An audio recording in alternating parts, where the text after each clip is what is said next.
Alright then, it seems to be working. Oh, I muted this. Yeah, okay. Do-do-do-do. Alright. Supposedly the last day, so whatever. Huh, Utopia. Hmm.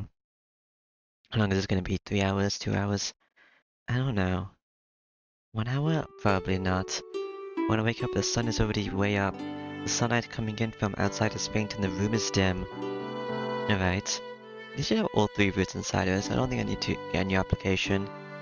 I feel like uh, it's still last night and shake my head violently. It's cloudy outside, no wonder I didn't wake up. It seems my sleep-deprived body caught up on sleep, taking advantage of the darkness of the room.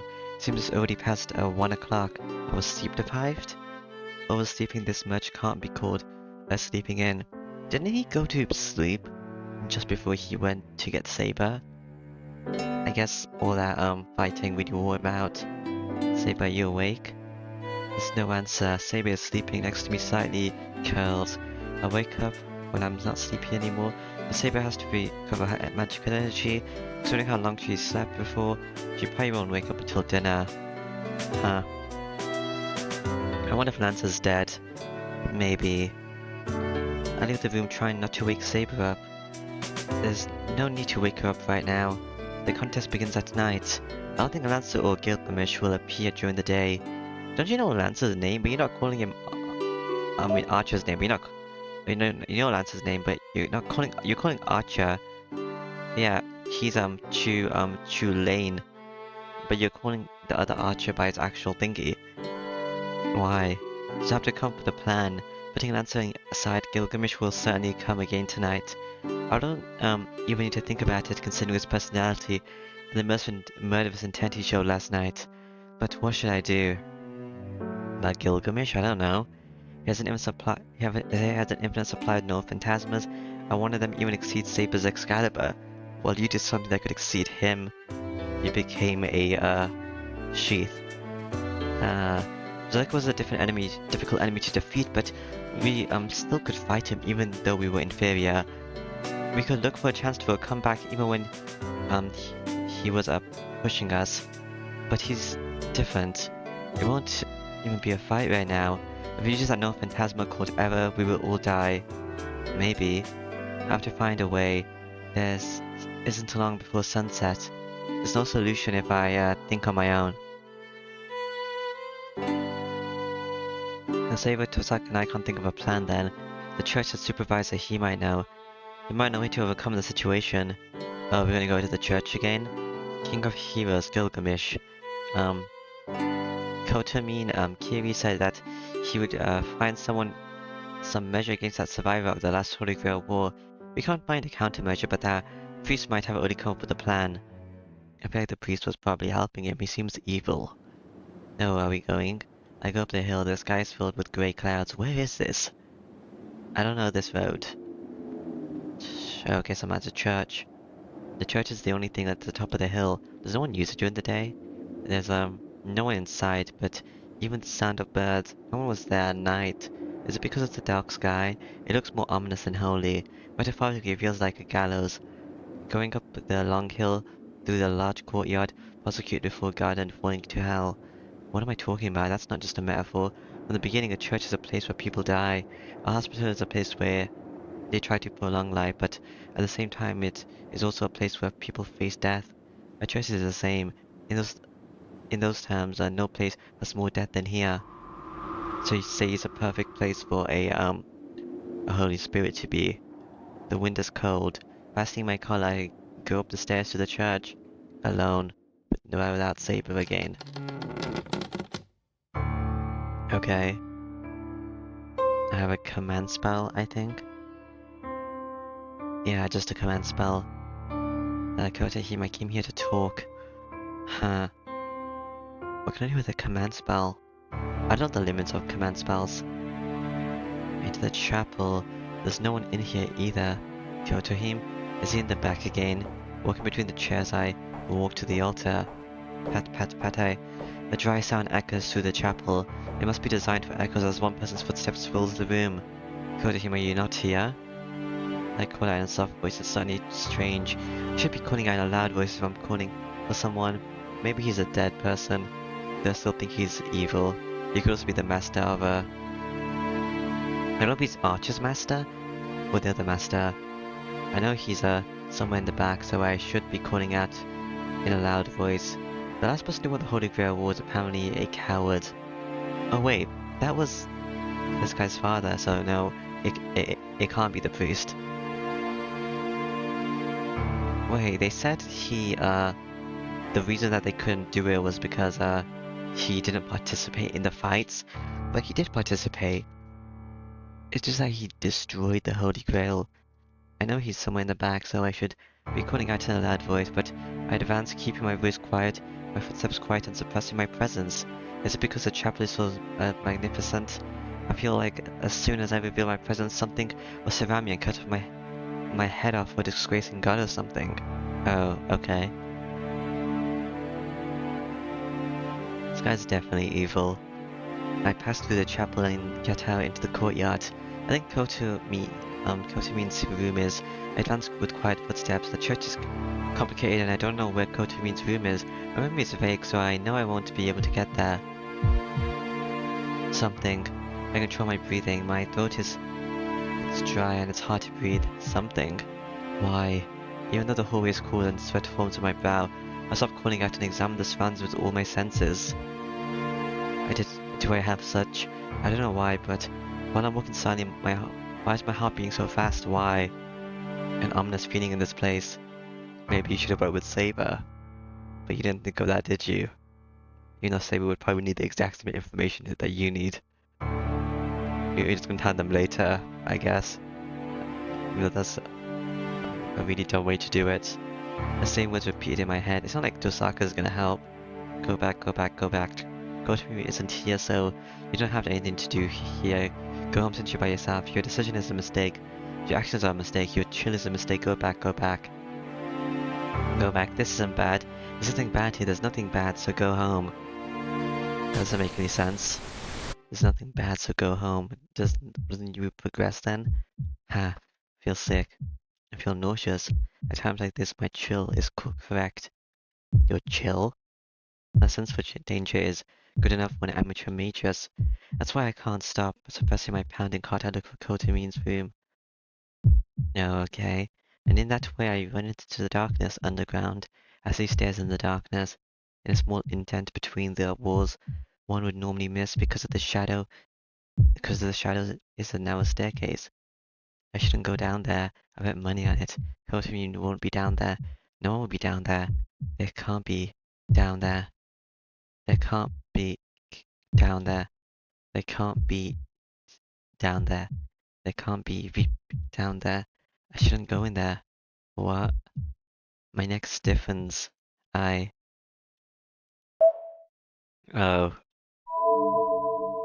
Okay. Go home. Or go down the stairs. I could go home. And I want to go home. So I'm gonna go down the stairs.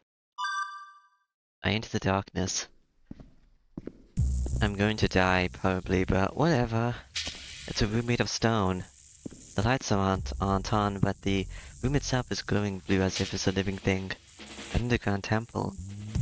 It might be used quite often as the temple isn't dirty with dust or mold. How deep is this? I look up the stairs I've descended. The staircase is built along the wall in an arch. It must be a trace out. A perfect half moon as I can see. The start of the stairs is about 10 meters directly above me. Is it because there's no light? The arching staircase that connects this underground and the outside world reminds me of a centipede crawling through this temple. I would have been attacked if I walked outside actually, I don't know.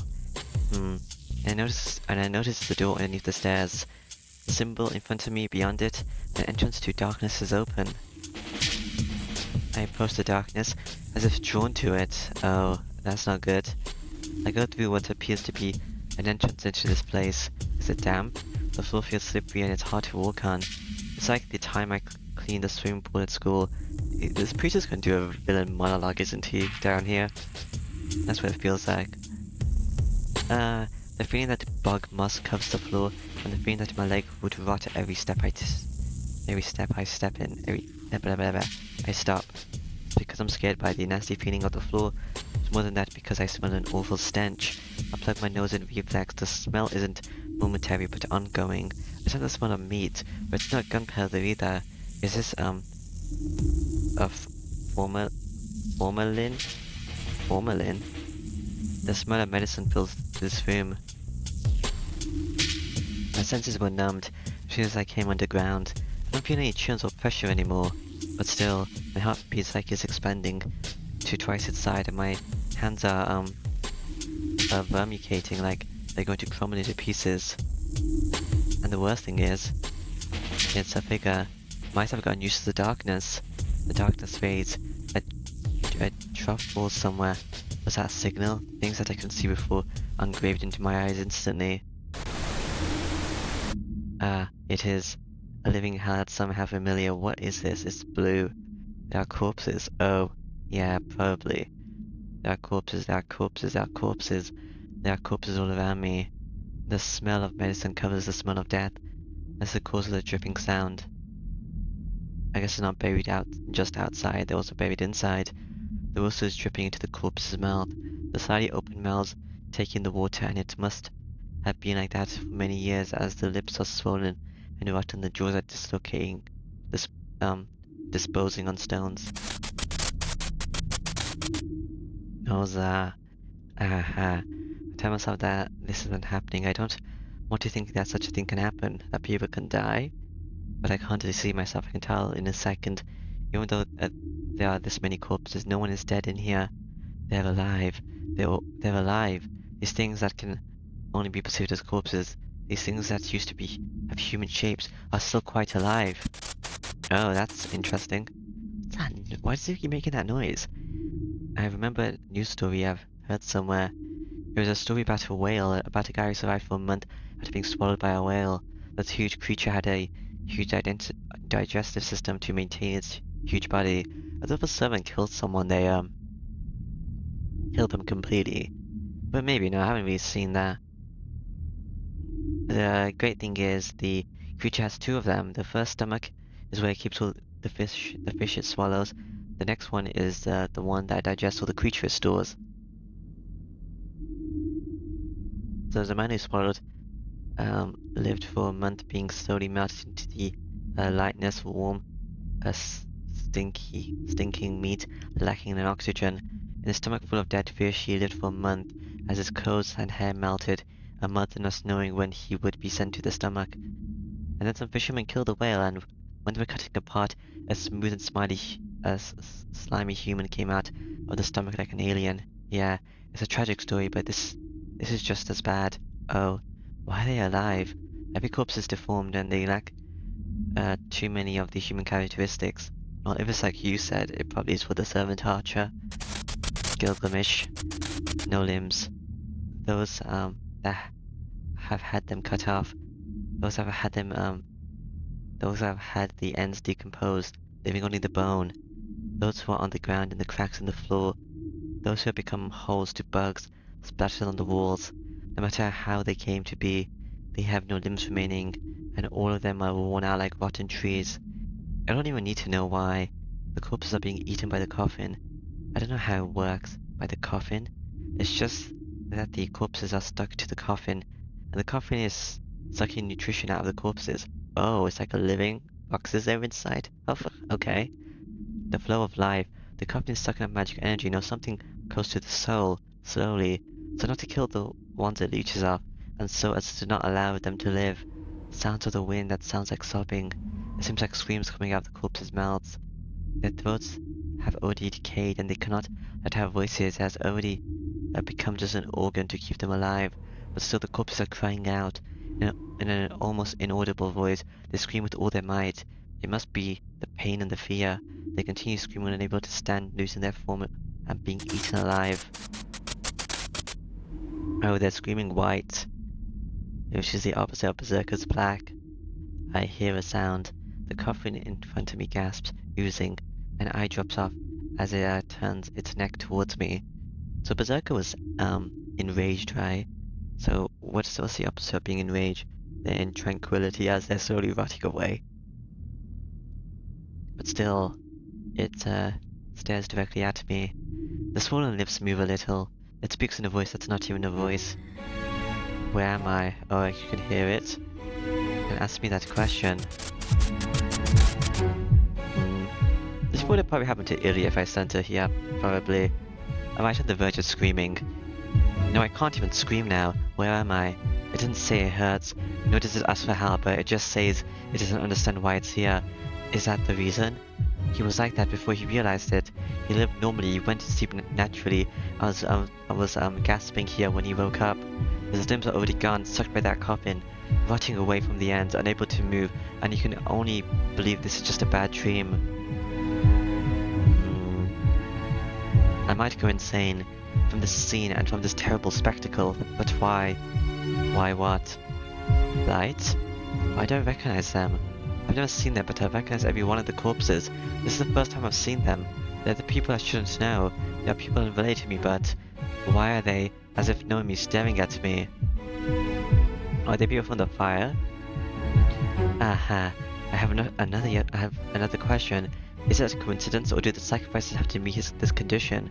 Why are all the corpses here children of the same age? And then... Ah.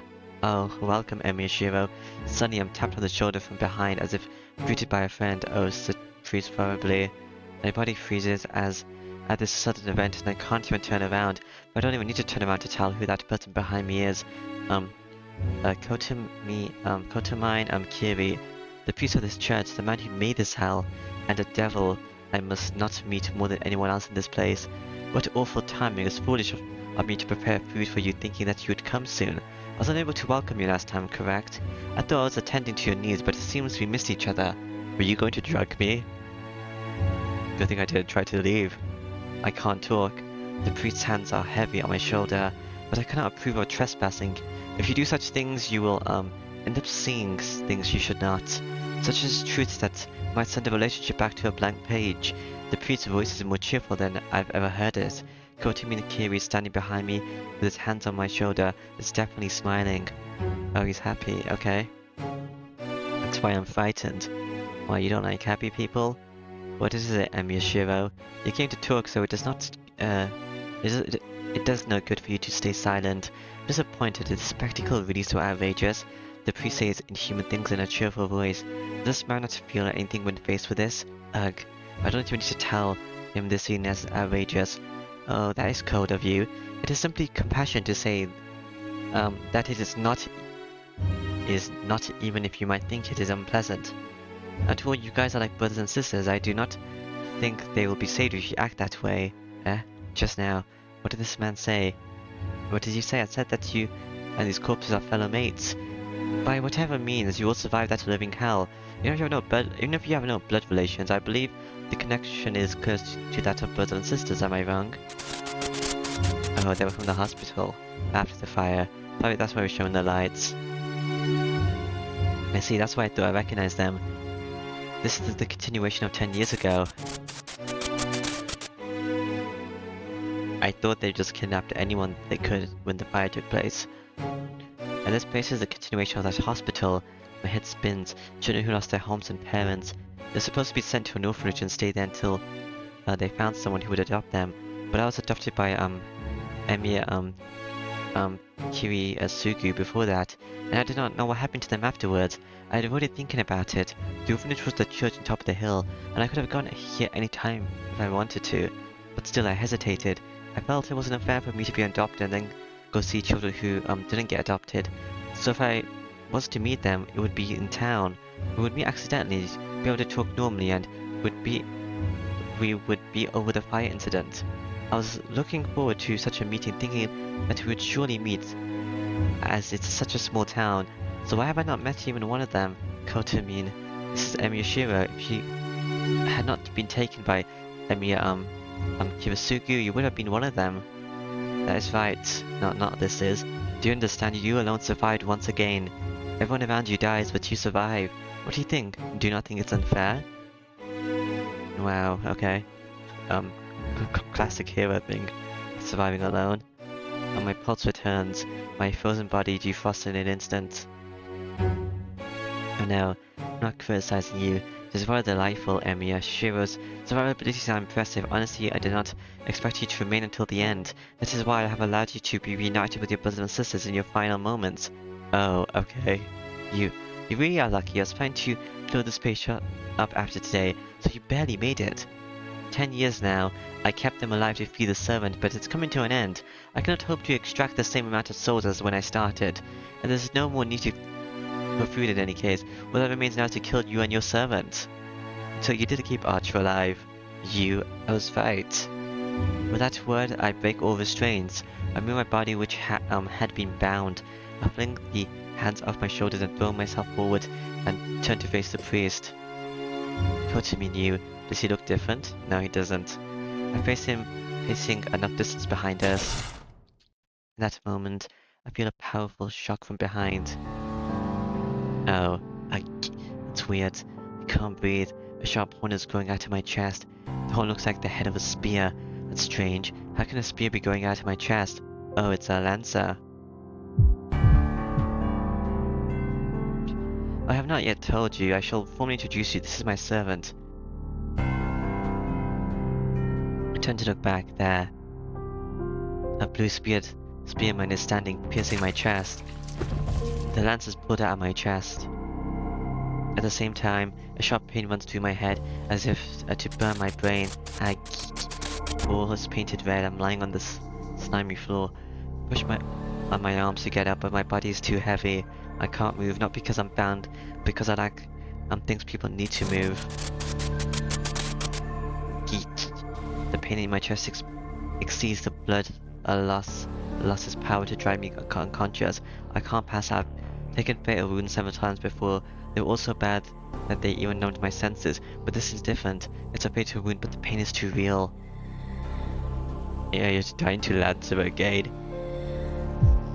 My vision spins. As soon as I black out from the pain, I'm woken up by the next pain. I can't feel my limbs. I can't even tell where I am. Well, since you're in battle now, Saber's gonna know.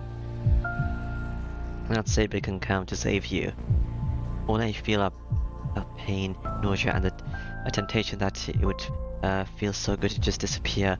Do not kill him, right, Lancer? If you did, there's no point in keeping him alive until now. I can only hear voices. I have my eyes open, but I can't see anything. I'll follow your orders, even if they're disgusting ones. Lancer's voice shows no emotion, but I can barely hear it now. Fine, then shall we prepare now? The servant will know of the master's danger. It should be about half an hour until the Saber gets here. Kotomi, this kid won't make it that long. You should at least stop his blood loss if you want him alive until then. No need, I do not care if he dies. My mind starts to pass out. Pain finally overcomes my brain and allows me to faint. Do I have sheath powers? But I guess now. I guess I can just summon the sheath. Now I stop that by digging into my wounds. The pain starts again. My fainting mind returns to the burning world again. I want to die. I want to die right now. If this pain's going to continue, I know that. But if I faint here, I also know that I'll die. I can't even remember what I'm doing now. I feel like I'm floating in this white burning pain. A Saber, but I grit my teeth and hold on to my disappearing consciousness. I can't let it end here. I can't retire so easily. I still have a promise I haven't kept. If I believe she is more important than anyone, I can't just disappear here.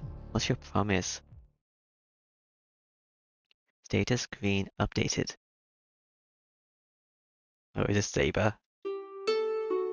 Oh, it's gonna update Lance's thing. It's gonna say that it's Kotomi. Any new skills, by the way? No. Okay. When she wakes up, Shiro could not be found. She thought he might be preparing a late lunch, so she makes way to the living room, but she can find neither Shiro nor any lunch. He has gone out alone again. I told him to tell me if he does so. Why does he not listen to me? Because he's dumb. She complains to herself and sits by the porch. Honestly, I know he likes to walk alone, but that takes away the whole meaning of our cooperation. She swings her legs, not knowing what to do. She soon loses interest in that and looks up as if pondering. The whole sky is shaded in grey. The canopy of clouds is drifting slowly, and an opening can be seen in the distant sky. It should be a clear sky tonight. Once the stars can be seen, tomorrow can be predicted. She still remembers how to read the stars, something she learned from her majors. What can be predicted? She only used it to ask if her way was right, but she thinks about predicting a certain person's future just for tonight, and if possible a bright future. She wants to predict the dangers ahead and guide him in the proper direction.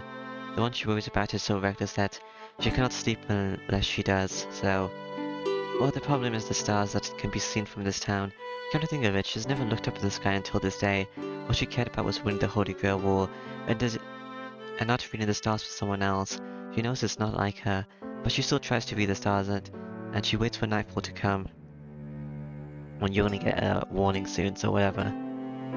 Honestly, this is a big change in her thinking. She continues to stare at the sky, thinking it's just like the young girl in love she has read about in stories. Oh, hello, Tosaka. Oh, Saber, do you know where Shiro went? Then, suddenly Tosaka appears. Rin, she gets up like a robot.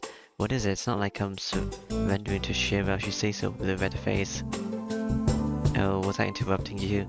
Rin smiles in an evil manner. She's living under the same roof, but even without that, Shiro and Saber's reactions are easy to understand. She's sharp when it comes to others, so she already knows about them. So of course she's aware of what happened last night. Now they were in the same bed when she went to wake them up, so it's pretty obvious. Well, I'll make fun of you later. Seriously, do you know where Shiro is? I was thinking about asking for his help, since Ilia's fever seems to be rising. Ilia's fever? Did she not recover? Ilia has a fever? No, I didn't tell Shiro, but she's almost at her limit. Oh, you didn't tell me. She won't be back to normal until the ritual of the Holy Grail War ends. The capacity is extraordinary, but still filling up. Still a, a bare capacity left, so unimportant functions are still working, but once it's full, she will have to discard her last important function, which is her ability to be human. Ilia, Seville is made to break down more and more as the Holy Grail War progresses. Vin speaks annoyingly, but Saber doesn't understand what she's trying to say. Oh, that's not good. Oh, it's fine. I said it in a way that you wouldn't understand. Let's put Ilia aside for now. It's about Lancer. I found out who his master is. Lancer's master has been identified? Yes, the priest. Yeah, well, I found out, or more like I knew it. Lancer's master was a foreigner dispatched by the Magic Association. I already knew that, and I finally found her secret base earlier, but then you should avoid such dangerous activities. If you found their base, you should have told me. I was going to, but it seemed strange from the outside. I went in thinking it was empty. All I found were traces of blood and a left arm with no command spell. There's nothing else. I think the arm was cut up, but based on how much blood there was, I don't think Master's alive. Lancer's master is already dead. Then Lancer does not exist anymore? They were defeated by another servant after Shiro was attacked 10 days ago. 10 days ago? I wish that's the case, but the bloodstains were older than that. Do you know what that means? The servant was not killed and the master was killed first. The master took the arm, the command spell, and formed a contract with Lancer, but... Shiro and I are the only remaining masters, right? But Lancer still remains. And that means a magus who's not a master became one after stealing the command spell, but is that even possible, Saber? No, the transfer of command spells can only be between masters and servants. No matter how superior the mage is, he cannot become a master by stealing the command spell. He could have it from the last war. It would be like the priest, like he was participating in the last war. Maybe he didn't use all his command spells. I see then one more question.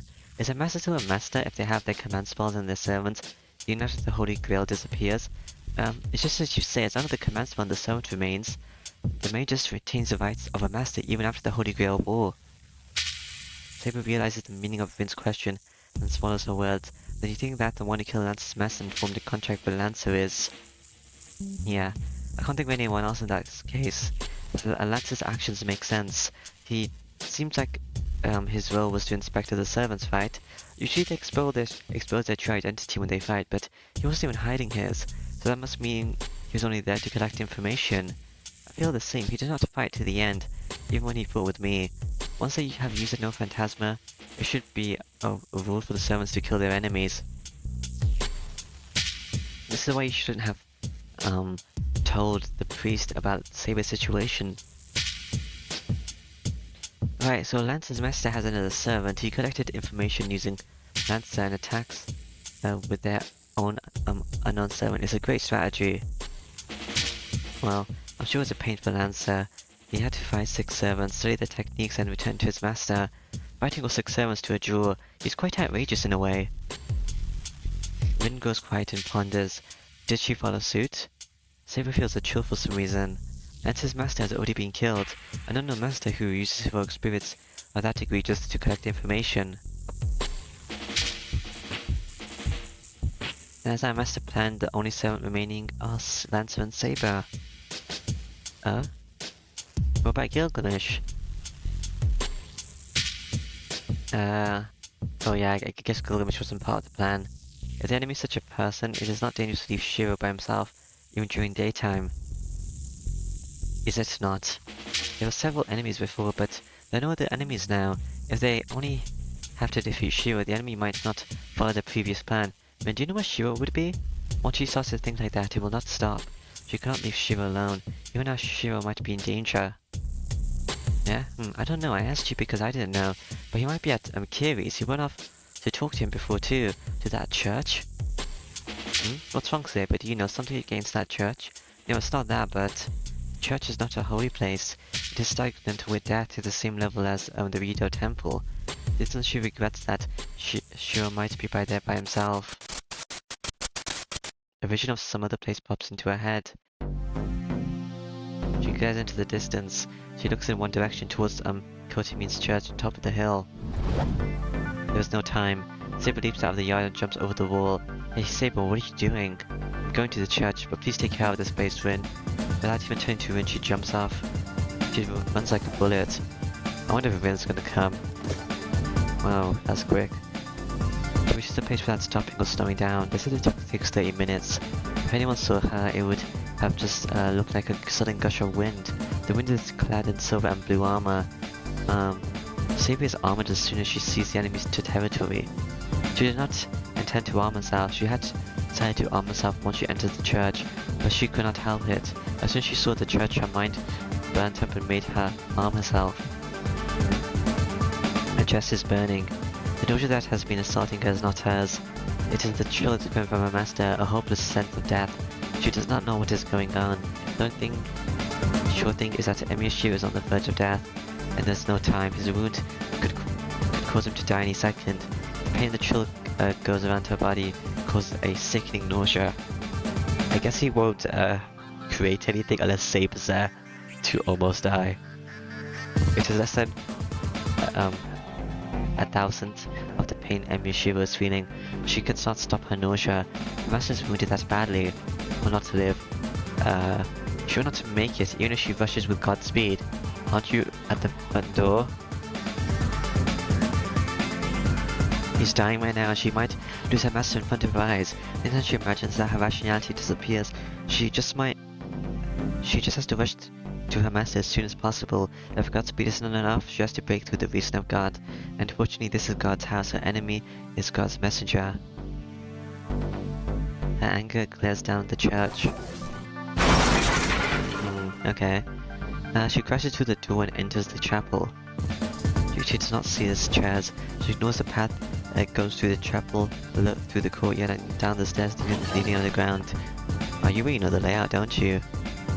I wonder how the command spotters tells you everything.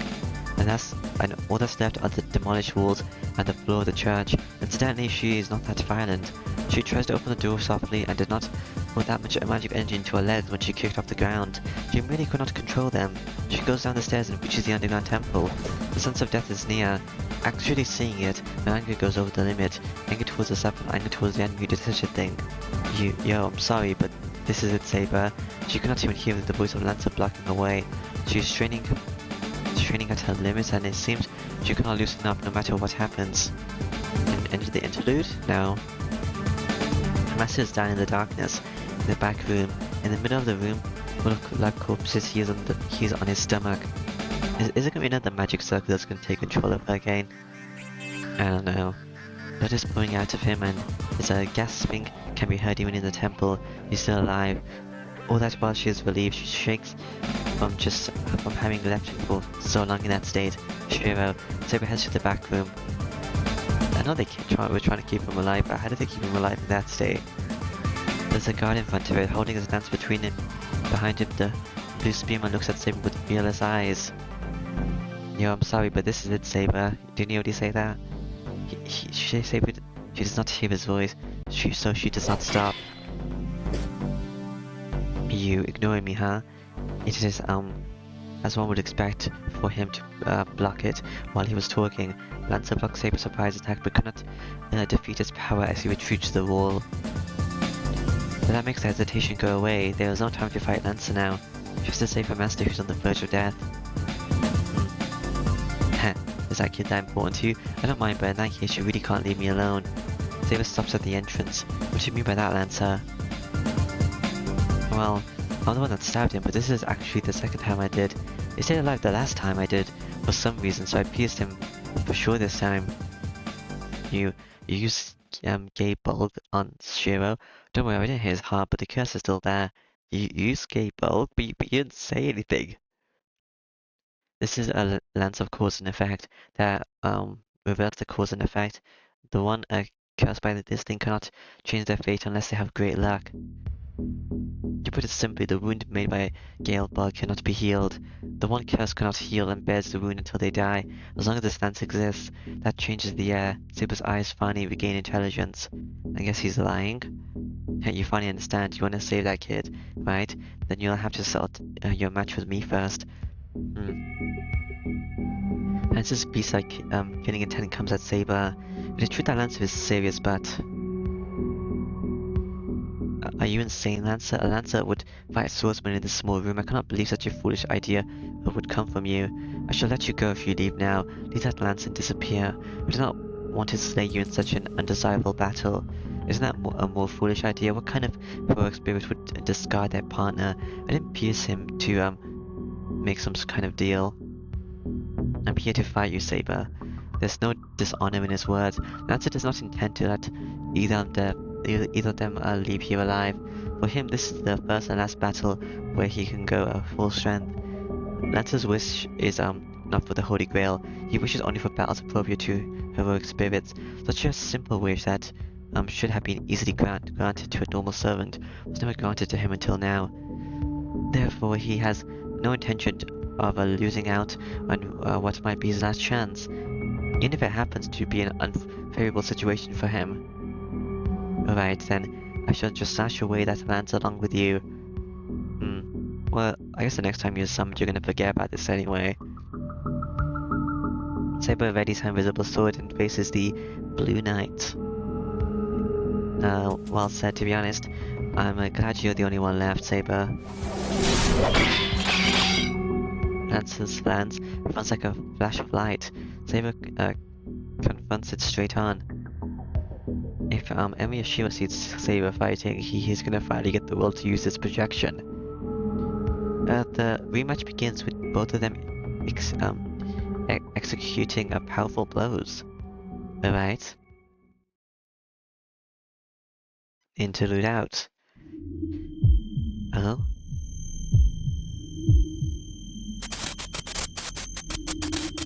Black text. Okay. It hurts, it hurts, it hurts. Aha. All I can hear is my own breathing. I might have a fever that could burn someone to ashes, as it feels like my brain is already melted and pours out in my ears. We gotta kill Arch after this too. I don't know if you're saying this or someone else is saying this, but whatever. Stop, stop, stop. I don't know, it's black. Hahaha. Something's wrong. It feels like I don't have a brain anymore, but my body still keeps telling me about the pain. And my head accepts it. Help, help, help. Is that the curse thing? My head isn't the only thing that's empty. I don't know where my heart or stomach are either. The nausea is unbearable. There's nothing left to throw, but the nausea increases without limit. I endure the infinite repetition with gritted teeth. I can say conscious is my pain, so only I have to endure it, so there's no problem there. Give it back, give it back, give it back. Hahaha. So the problem is the voices. My head is empty and I can only hear my breathing. Those voices still echo in my head. I don't really think who those voices are. It hurts, it hurts, it hurts. Oh, it's the corpses. I'm mad. Every time I hear their voices, I'm stabbed in the chest. It's not scary, I just don't have any way to atone to them. Hey, hey, hey, hey. Ha ha ha. No matter how much they beg for help, and no matter how much I want to help them, I can't help them. I want to ask them to stop calling out to me, it's just, no matter how much they call, I can't help them. That's why, I think I'll go crazy if this continues. Return it, return it, return it. What do they want returned? No matter how much they ask, I cannot assent. All I can do is to end it for them. I can only fix the contradiction of the living dead. I can only make the creator of this hell atone for his sins. I can't take back any sad events or miserable deaths. It's my limit. A superhero only exists to straighten out what, has already happened. Who was it that said that? I don't know. Since I can't deny those words, I'm being cornered right now. Too bad I want to run away. I have no way to save them. I can only listen to them. I have no miracles to grant them. Yeah. I don't have enough power to deny his claim that superhero is only so strong. Then if I had a miracle that could save them, would I use it? You can use your sheath maybe, but I don't know if it has AoE powers. Just here, wake up, Emishio, your servant has arrived. You hear a voice, oh, it's a priest. It's coming from behind me, but I can't hear what it's saying. My vision is blurry. There's nothing in front of me, all I can sense are the voices asking for help and the figures that are already dead. He's doing well. But he cannot match Saber as I expected. I need one more servant, either way I do not care whether that happens to be Saber or Lancer, but I shall make a selection before that. I cannot hear. Oh, are you going to kill me and then you're going to take Saber for the Holy Grail? I can't hear anything. This man's voice echoes in my head. Well, it is time for your turn. Let's go, Emyoshiro. Wait, did you say he's already here?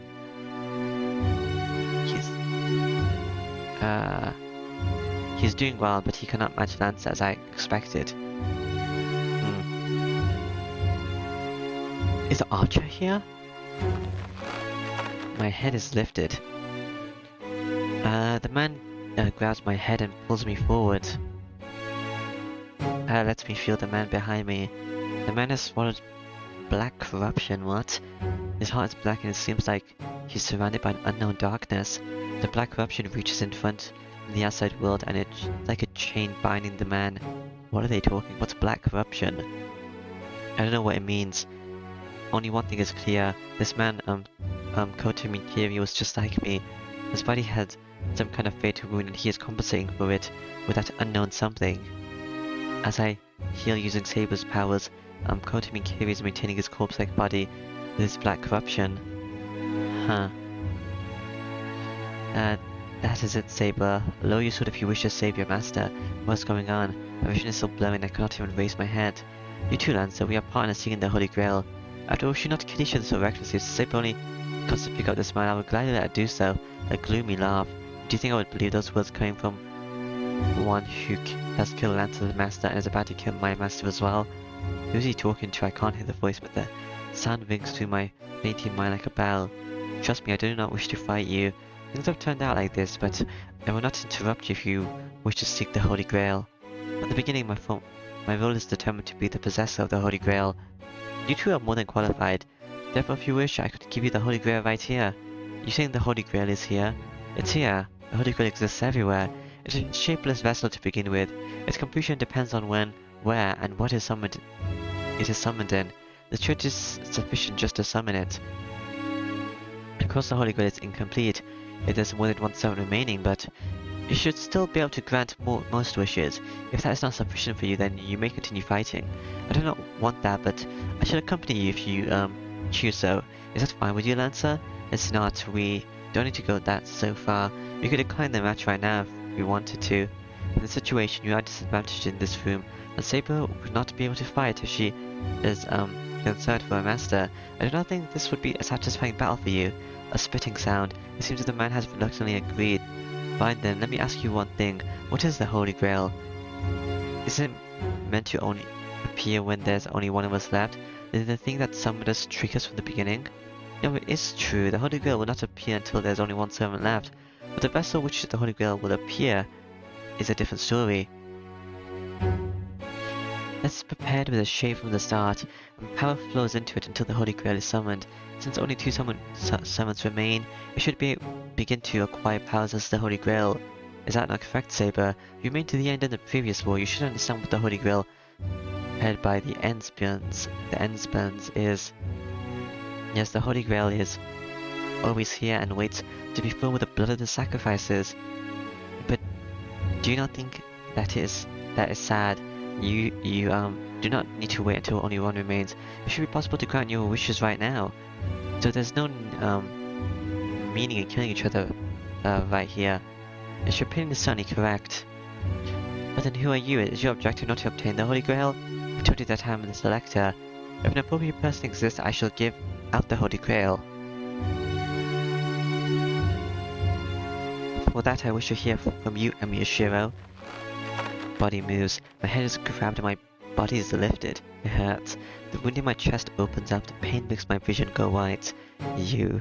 Do not worry. I only wish to hear his answer. The Holy Grail only answers to those who wish for it. It must interest you whether your master is appropriate for the Holy Grail or not. This is Yusha. Shiro does not seek the Holy Grail. My master is not as lowly as you. Yes, he said so at the start, but that will not be his true opinion, as every man has his darkness. This man also has his dark side. For instance, did this boy truly curse nothing on that day 10 years ago? Is he not shaking it off by forgetting what lay ahead? Hold on, what's he saying? The first 10 years ago has nothing to do with this. This is meaningless. Nothing should come out of it. I will open your wound. It is time for you to confess, Amiyashiro. Huh. My back arches. My mind reverses like electricity is running through it. In place of my fading mind, a red vision appears. Stop, stop, stop, stop, stop, stop. Stop, stop, stop, stop, stop, stop, stop, stop, stop, stop, stop, stop. There's no meaning in this. No one will be saved if I remember this now. Oh, this again, okay. Everyone died. Everyone was dead. I was the only one wandering through the fire. The house had burned down with burned up corpses under them, and sounds of crying came from all around. What? It hurts, it hurts, it hurts, it hurts. I walked alone. I sought help and I wanted someone to help me, so I kept walking, not looking to the side. Stop. So far away. All the while, how could I think that no one was asking for help from me when I could still move? Stop. Help, help, help, help. Yeah, I noticed. There's no way I couldn't have noticed. I've walked through it all. I ignored the voices sobbing in pain. I ignored the voices going mad trying to escape. Yeah, how do you know? I ignored the screams of those not wanting to die. I ignored the pleas of mothers wanting me to take their children. I already had this exact flashback.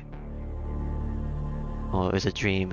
I even ignored the dying eyes that could not ask for help. I kept walking, only seeking help for myself. Yeah. Wait.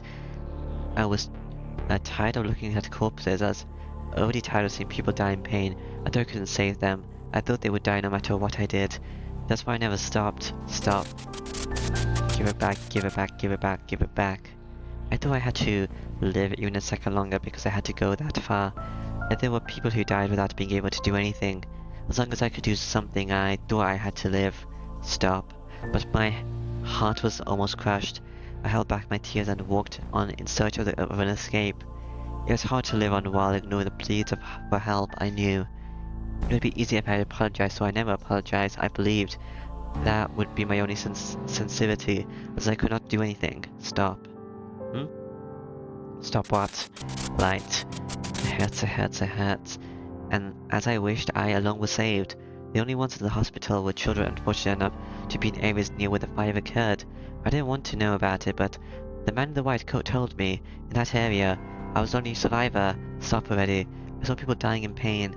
I saw just as many sad people, but there was a funeral for all those people who died in a big building. Every kind of sadness and affection for those who died. I thought that. Just stop. Hey. I had to remember every single bit of it. It's only natural that many people wanted to be helped, and not one of them had their wishes granted, so since my wish was granted, I thought it was natural for me to take on their deaths. No, I could not hold my head unless I thought so. No more. That's the house. Give it back, give it back, give it back. That's why I frantically chased after Kirisugu for those I couldn't save, and for the things I couldn't do. I admired a superhero who could save someone. woe is me, I crumbled away as I ignored the pleas for help. I kept moving with an empty mind. No more. Please, please, please, please. The people I didn't save taught me that I had to go on.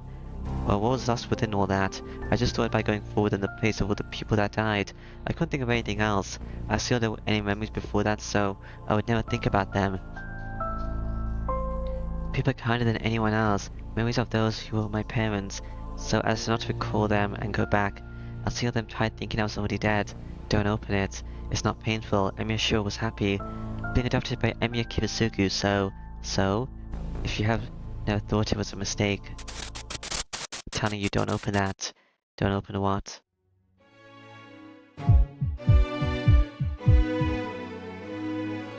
Pain?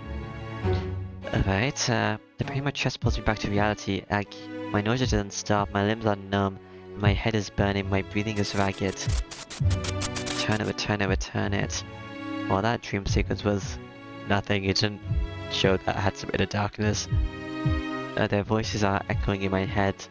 I threw up blood. Is it because my body is dying or because I cannot endure those voices? My chest hurts. My chest hurts. My chest hurts. I can't plug it even if I try. What hurts is the pain inside. It will keep hurting as long as the memory's there and it will never heal. You know, it's Saber. Is it an illusion? It's a figure that should not be here.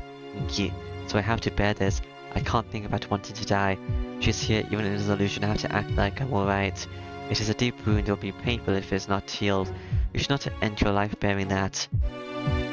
I decorate the sheath. I hear the priest's voice. The voice is totally unlike him, filled with compassion. You said you do not need the Holy Grail, but is that true? If you can redo what happened 10 years ago, will you not seek the Holy Grail? You can save everything that was lost in that incident. You can eliminate that disaster, not associate yourself with Emiya Kirisugu and be your true self. Is that not the only way to save yourself? Redo the incident 10 years ago. Redo myself who survived by not saving anyone. Well, he does have a tendency to kill himself. I mean, he'd be suicidal, and this would be effectively killing him, but he's probably gonna say no because of Saber. No more than that, if I could make that incident as if it never happened so that no one would be hurt, why? I shake my head. I reject that vision with my burning head. I spit at my own weakness because it hurts, it hurts, it hurts, it hurts. I hear their voices. My fingers feel the wet floor help. They all want to go back to that day. Yeah, I wanted that too, though it can't have been as bad as you guys. Even after Kirisugu adopted me, I went to that burning field often to look at the scenery. I went to the place where nothing remained, opened that door that didn't exist, went through the hallway that didn't exist, and smiled at my mother who wasn't there anymore. I wanted to return to the days before it happened. I waited the days that when I would wake up from this bad dream. That didn't happen, and I accepted reality. But if I could obtain a world where it didn't happen, and where no one got hurt, that would certainly be. Now answer, if you wish for it, I shall give you the Holy Grail. The priest with the Holy Grail say so. Return it, return it, return it, return it. If I wish these voices would go away, orphans like me, if fate has taken a single turn, I would be there as well. So I don't even need to think about this. I don't even need to think about it, so why? I don't need it, I can't wish for such a thing. I stare straight at the dead corpses, and I reject them. That is my answer. It doesn't matter what the Holy Grail is. I can't wish to regenerate the dead no matter the past. Nor to change the past. Right, you can't redo the past. The dead won't come back. What's done cannot be redone. I cannot wish for such a thing. My cheeks are hot. Every time I say such a miracle is impossible, tears fall down from vexation. I wonder why miracles, wishing for such normal happiness, are too much for people. The Holy Grail makes that possible. Everything will be as you wish. The priest says so, but I cannot agree. Even if I could redo the past, I must not take back what has already happened. I guess this is for Saber. But if I do that, everything would be a lie. Those tears, those pains, those memories, that critical reality that hurts my heart, all of it. To the people who died in pain, there were people who risked their lives to save others. So did Saber win against Lancer? Or did Lancer just step aside? I think Lancer may have stepped aside. There were people who mourned for the deaths, but then if everything were taken back and it did not happen, where would all of those go? The dead people would not come back. Reality could not be overturned. To continue on remembering the pain and the weight, Isn't that how lost things will remain? People will eventually die, and death itself is sad, but pain shouldn't be the only thing that remains. A death is painful, but it also leaves behind bright memories. As I am bound by these people's deaths, as I am protected by my memory of Kyosugu, only memories become constant and change the people living now, even if there are memories that will eventually be forgotten. This path, I don't believe it's the wrong one. I see, then you. I don't need the Holy Grail, I can't stray from my path for the people I've left behind. I declare so without my pain. I can't control the pain and my fading consciousness. I manage to stare upon my knees. Then I finally realize I can't hear the voices. The voices aren't echoing anymore. I don't know how they took my answer, but it is sad that they closed their eyes without a single grudge. That is, the answer her master arrived at. The anger she bore until just a moment ago has disappeared. She's at a loss for words, staring at her master. This path, I don't believe it's the wrong one. With his bloody body, with his ragged breath, controlling his tears, I can't stray from my path of the people I left behind. He has apologized to everything he has stepped on, but he still declares that he will not change his path. Her vision wavers. She cannot breathe right either. She knows of his past. As Mishiro has seen Saber's past, she has also seen his. This is why she thought he would not. No, she thought he had to nod. She wanted to say that it was not his fault. If he could hear it, she wanted to say that as it is not something Mishiro should be burdened with, but still he denied it. No matter how painful the past, one cannot redo it. She almost collapses. The servant does? Oh, okay. Those words are too heavy for her. Making an oath and devoting everything you have to his accomplishments, to his accomplishments. She had felt that their ways were similar, but that was just conceited. Only she thought they were similar. That they could not be similar. His mind is strong, and she only able to deny his words was wrong. So you chose your wishes over your savior. The priest let go of the boy. He looks down at him in annoyance and walks past him as if he's lost all interest. And how about you, Saber? That kid says he does not need the Holy Grail, but you must have a different opinion. You're going to use the Holy Grail to save the world. Do not tell me how heroics feel like you will be as egotistical as that kid. Her heart is shaken by his question. The priest says he will give the Holy Grail. He will give her the Holy Grail if she has a goal and a wish she was once granted, and that is, there's no reason to refuse. She fought for that alone. She became a servant for that reason alone, so what Shiro said does not matter to her. To obtain the Holy Grail, Saber, and I shall process an exchange. Saber, kill your master with your hands to achieve your goal. I shall give you the Holy Grail if you accomplish that. She would do anything. It is an unexpected proposal. She could not understand it. It is not that she could not understand his words, but such a choice has never existed for her. What? You should not hesitate. You can kill this kid before he realizes it. First of all, he cannot be saved. Would it not be compassionate to kill him right now? The priest steps aside. Before is a door leading to the underground cemetery and a collapsed figure. Ha ha. She walks as if drawn to it. She walks past the priest and enters the damp room. This room is hell. He withered in pain and he was shown his dark side, and yet he declined the priest's offer. She places her hand on her sword. Ahead of you is her master, breathing painfully. The end of a long journey. The Holy Grail she desired at the cost of her life, but be granted just by stringing her sword down. After all, the master and the servant cooperate only until they obtain the Holy Grail. I don't think it's that easy. Even if you did want the Holy Grail, you shouldn't side with the priest. He's not trustworthy. Even if it ends here, it is something no one can blame her for. Cool. Did you kill the priest? She looks with blank amazement at the thing at her feet. Her fingers are numb. She cannot tell what she is feeling. There's only one truth she can recognize.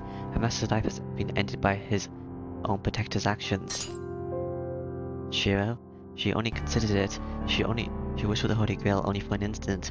That wish disappears in an instant. She valued the boy's life, but there was still enough time for her to be driven by evil. Thinking about it once was enough. Her strained mind crumbled with that small weakness. And now Shiro. She reaches out to her small master. There is nothing sublime in her figure lifting the neck of the boy. It's okay, he's a sheath or whatever. He'll probably just get back up. Well done, Saber. That lamentation. It is indeed appropriate to receive the Holy Grail. A voice echoes throughout the darkness. As if answering his call, she accepts the Holy Grail in a daze. Dead end. What? Wait, what? Did I don't have enough relationship points? Asu, this is a place to demand reflection by the last child. On matters incomprehensible to outsiders, the Tiger Dojo. This is the 13th dojo already. You should start to notice that this corner is meaningless. I'm sure lots of you know that. What do you think? Asu. Then I will frankly state my opinion. It is meaningless. Everything is a sudden death, and you just need to go back to the previous choice. Honestly, it's too detestable. Such lies are misleading. This dojo isn't as simple as that. Look, as proof this time. Could this be the big point of dating games? The bad end relates to the choices that make people start the game over because they need one more point.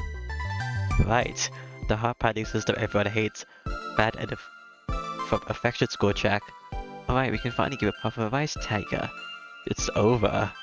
How to start the game again? Because of my... Haha, and let us practice. What is the cause of this bad end? Asu, when Saber's affection score did not reach a certain level, she abandoned Shiro. Yes, our advice comes down to the following 3 points. First, no choice after day 12 will add any affection points for Saber. If you are to redo things, do it before then. Gosh, what's with that?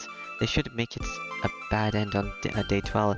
Is this a fundamental problem? Second, I think it's obvious, but always put Saber first in your choices. Balancing her with Tosaka will lead you directly to this end. That's what I did. Oh, so Rin really was an obstructive character. Well, I guess it just means you have to clear Saber's route first if you want to get close with Rin.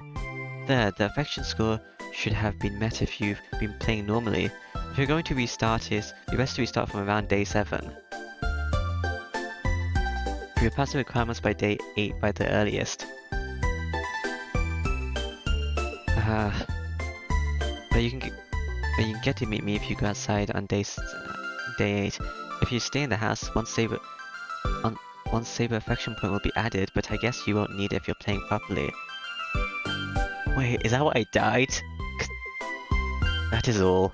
Oh, this feels so good. I finally fulfilled my reason to exist. It's I can finally be proud of myself. Oh, but Tiger, most people has Saber's affection score check, right? Yeah, Shiro isn't the type to ignore Saber-chan. You know we wouldn't end up like this. Tiger? It's really hard to say this, but if it's that rare, wouldn't that mean not many people would come to this dojo? Oh. It's probably alright. The skip function and all the timestamps are intended just for this. Everyone will probably desperately plan in strange ways to get to this dojo. Yeah, by that point, everyone will hate this bad end with this weird conditions. So in other words, your dojo that tries to make everyone happy is actually something that troubles players trying to fully complete the game. Identity crisis. Man, explosion endings are the worst. I just start the game again? I said I have to go to day 8 or whatever? Man. Okay, let's go to day 6. Okay, what's my score over here? Where am I? I'm at the beginning. Okay, let's go to next. Fight? Don't fight.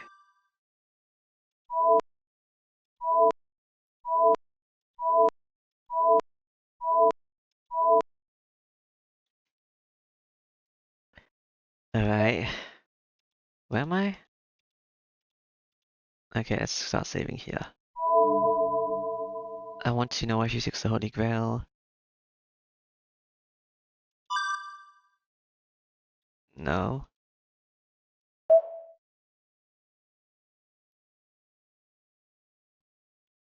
Not this one. I didn't pick this one. Which one did I pick then?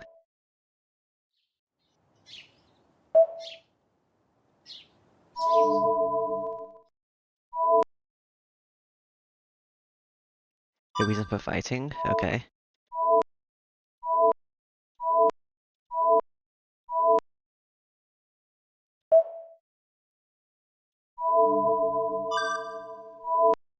Alright. What is my relationship screen? Okay, it's higher now. Let's go straight home. Alright, I'll go straight home. Saber is looking forward to lunch and I'm in no position to stop by anywhere. Okay. So I make this shrimp dumplings. It's not really a dish to eat with rice, but it's best with alcohol. Originally was something I learned to cook at the bar restaurant I work at. Shiro, this is really hot. Saber eats the round deep fried food, bigger than a golf ball but smaller than a tennis ball. Are you sensitive to hot food, Saber, or do you not like such roughly made food? No, I have no problem with either. The hotness is interesting and the taste, of course, but I can also feel a great deal of care. I see, I'm glad you like it. Yes, it is too bad we cannot have Vin or Tiger have some. Saber continues to eat silently, perhaps because she worked out in the morning. It seems like she's eating more than usual. I don't know if this is appropriate for a guy, but I'm happy if someone eats my food, even more so if they think it's good. I'm unskilled as a master, so if Saber gets happy from just this, I'll put more effort into making meals, huh? Saber's looking at the empty plate with an intense expression. Saber, I'll make some more if that wasn't enough. No, I've enjoyed enough. It is not that I did not have enough. Alright then, let's have some tea. I'll go brew some right away, so wait here. I take the empty plates into the kitchen. I put the plates into the sink and put the kettle over the fire to make some tea. This is after day 12. It doesn't increase. Oh yeah, Saber, how about having a different kind of tea? I pop my face out of the kitchen and... But this is a problem. Shiro's food is good. If I stop eating right now, my will to fight will suddenly decrease. I am still too indulged. I have experienced it several times, but starvation tactics are so dreadful. Well, I take it back. I'll stop putting so much effort into cooking. If I keep putting more effort into cooking like this, she might end up making me into her personal cook. Alright? Yep. People shouldn't overdo things. Okay. Skip. Uh, it did go up. Okay, just checking. Now, next to... Virginie, where's my gift?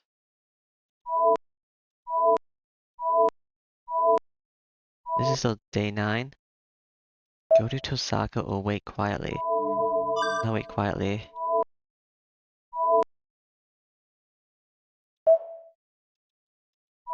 There's no need to stop.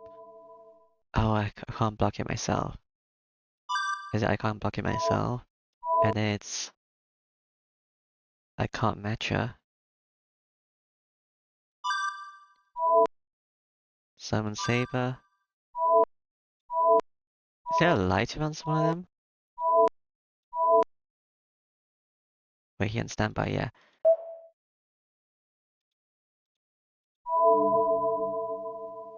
I have to follow Saber, okay.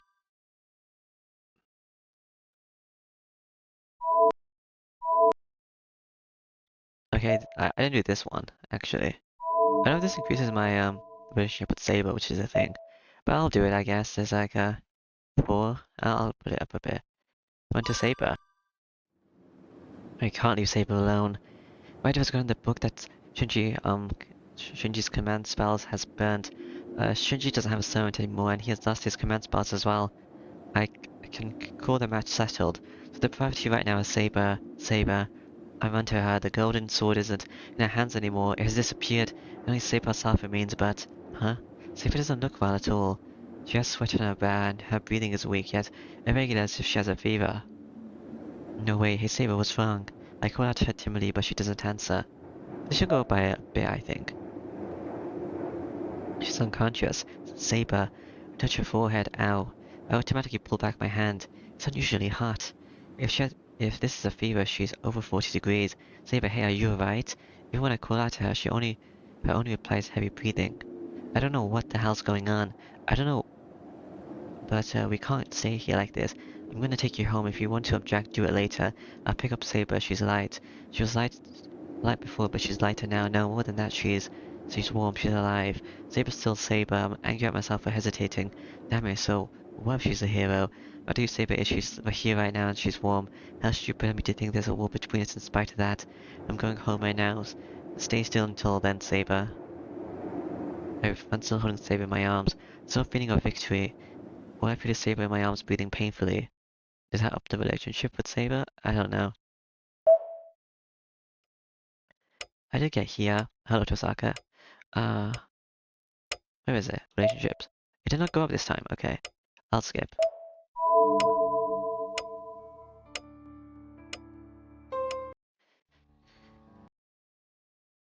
Skip. Yep. I have to nod for now. I can't do that.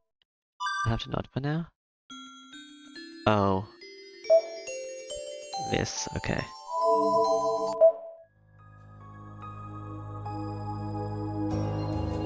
What happened here? Ah.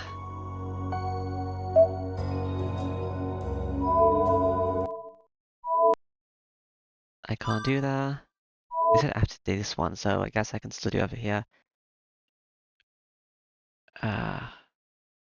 How about the beds?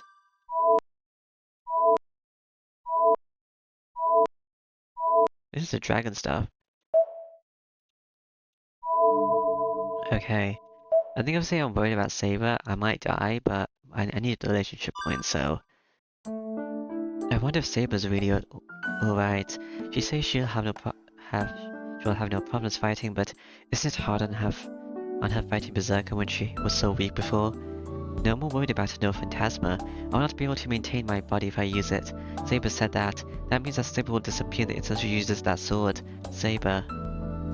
Yes, what is it, Shiro? Can you promise me one thing before we fight? Yes, I do not mind if it's something I can do. Okay, I do not want you to use your Phantasma, no matter the situation we end up in. It's a serious matter if we use that on the ground, and I don't want you to disappear even if we want to defeat Berserker with it. Yes, I understand. I do not intend to use enough Phantasma either. I do not think I'll be able to defeat Berserker with that amount of magical energy I have, and more importantly, I will not be able to find the Holy Grail if I disappear. Saber declares so. That makes me happy. Alright, you're the same as always. I believe that you're sickeningly calm. What is that supposed to mean, Shiro? No, it doesn't mean anything. Let's just go outside. Tosaka will compare us again if we're late. Or if this doesn't result in my death. You're alright. It seems to be Rin's hobby to complain at you. Saying such an ominous thing, Saber heads to the exit. Then, Saber's body falls forward as if she trips on something. I quickly grab her hand. Come on, watch your feet. Things are scattered around, so you have to watch out. Hey, Saber is blushing awkwardly. Saber, what is it? Is something wrong? No, it isn't anything like that, but if you're holding my hand, okay. I think it looks like, me from earlier. Oh, I blush too. The hand is mine, I really recall yeah, okay. I never say anything, we just stand there. And let's go outside, we have to go, we won't have much time. That is right, let us hurry, Shiro. Okay. I start to go with that forced conversation. Once we go outside, we won't return here. I look back at the ruins with the last time and head to the battlefield, suppressing my beating heart. Okay, it's...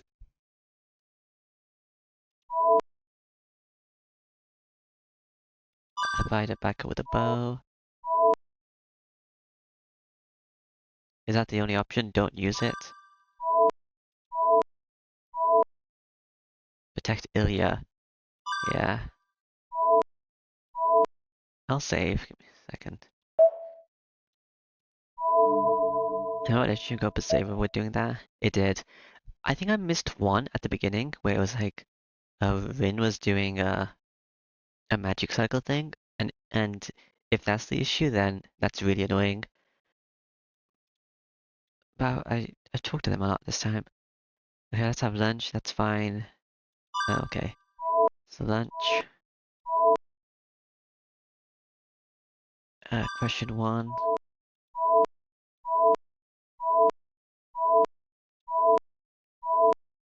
Do.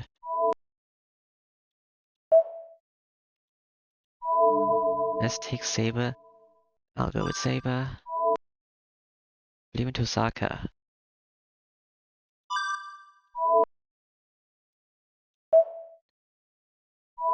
Don't do it.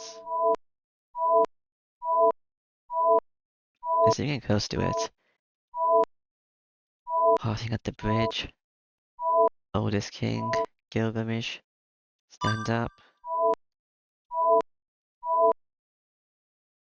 Go down the stairs. Okay, I'm on the same day now. Oh, that's annoying, Kai. Okay, let's go here. Don't do it, Saber. I didn't save at the right thing. And I can't go to the next choice because there was no next choice. And I would just skip past things. Stand up. Okay, now let's save. Go down the stairs. Okay. Right. Oh, we have enough relationship points now, so I don't die. What is this? Why do you hesitate? It is for the Holy Grail. I believe it is quite a bargain. The priest's words are true. It is strange to hesitate now. But still, this path, I don't believe it's the wrong one. Those words will not leave her. Saber just killed me. Like, what's up with Saber? Tis but she isn't like Shiro. She wants to redo everything. On that day, there was someone better suited to become king. Someone else to pull out the sword. That person must have been able to build a more peaceful country. That is her heart that holds her country dear. That is the doubt of the girl, Oturia, before she becomes a king. That mind.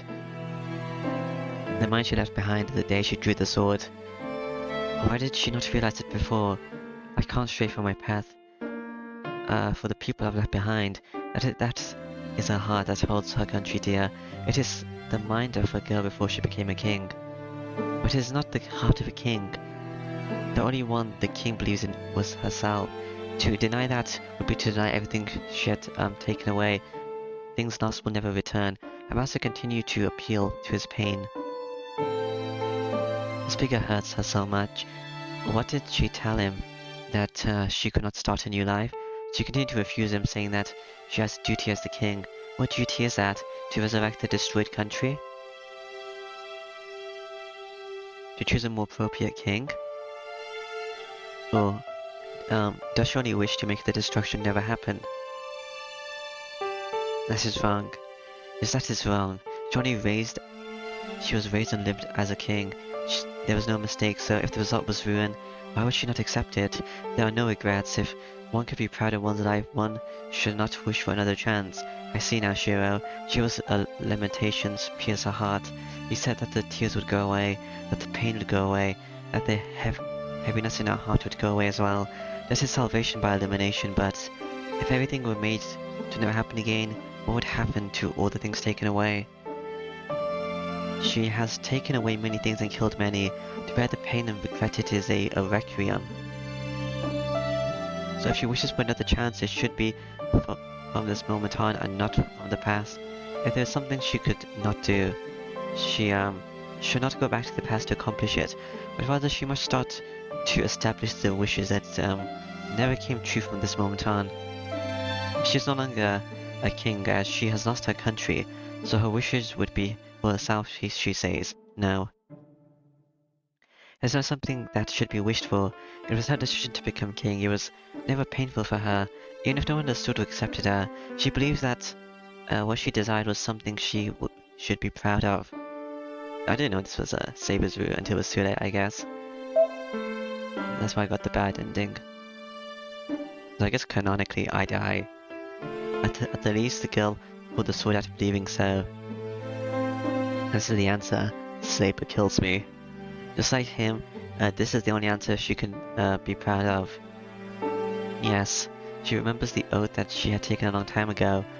Something she had kept to herself. She decided to fight, even if it meant losing everything and fighting everything. That was a foolish one. The order of the king to fight Even in that condition, the king protected the country.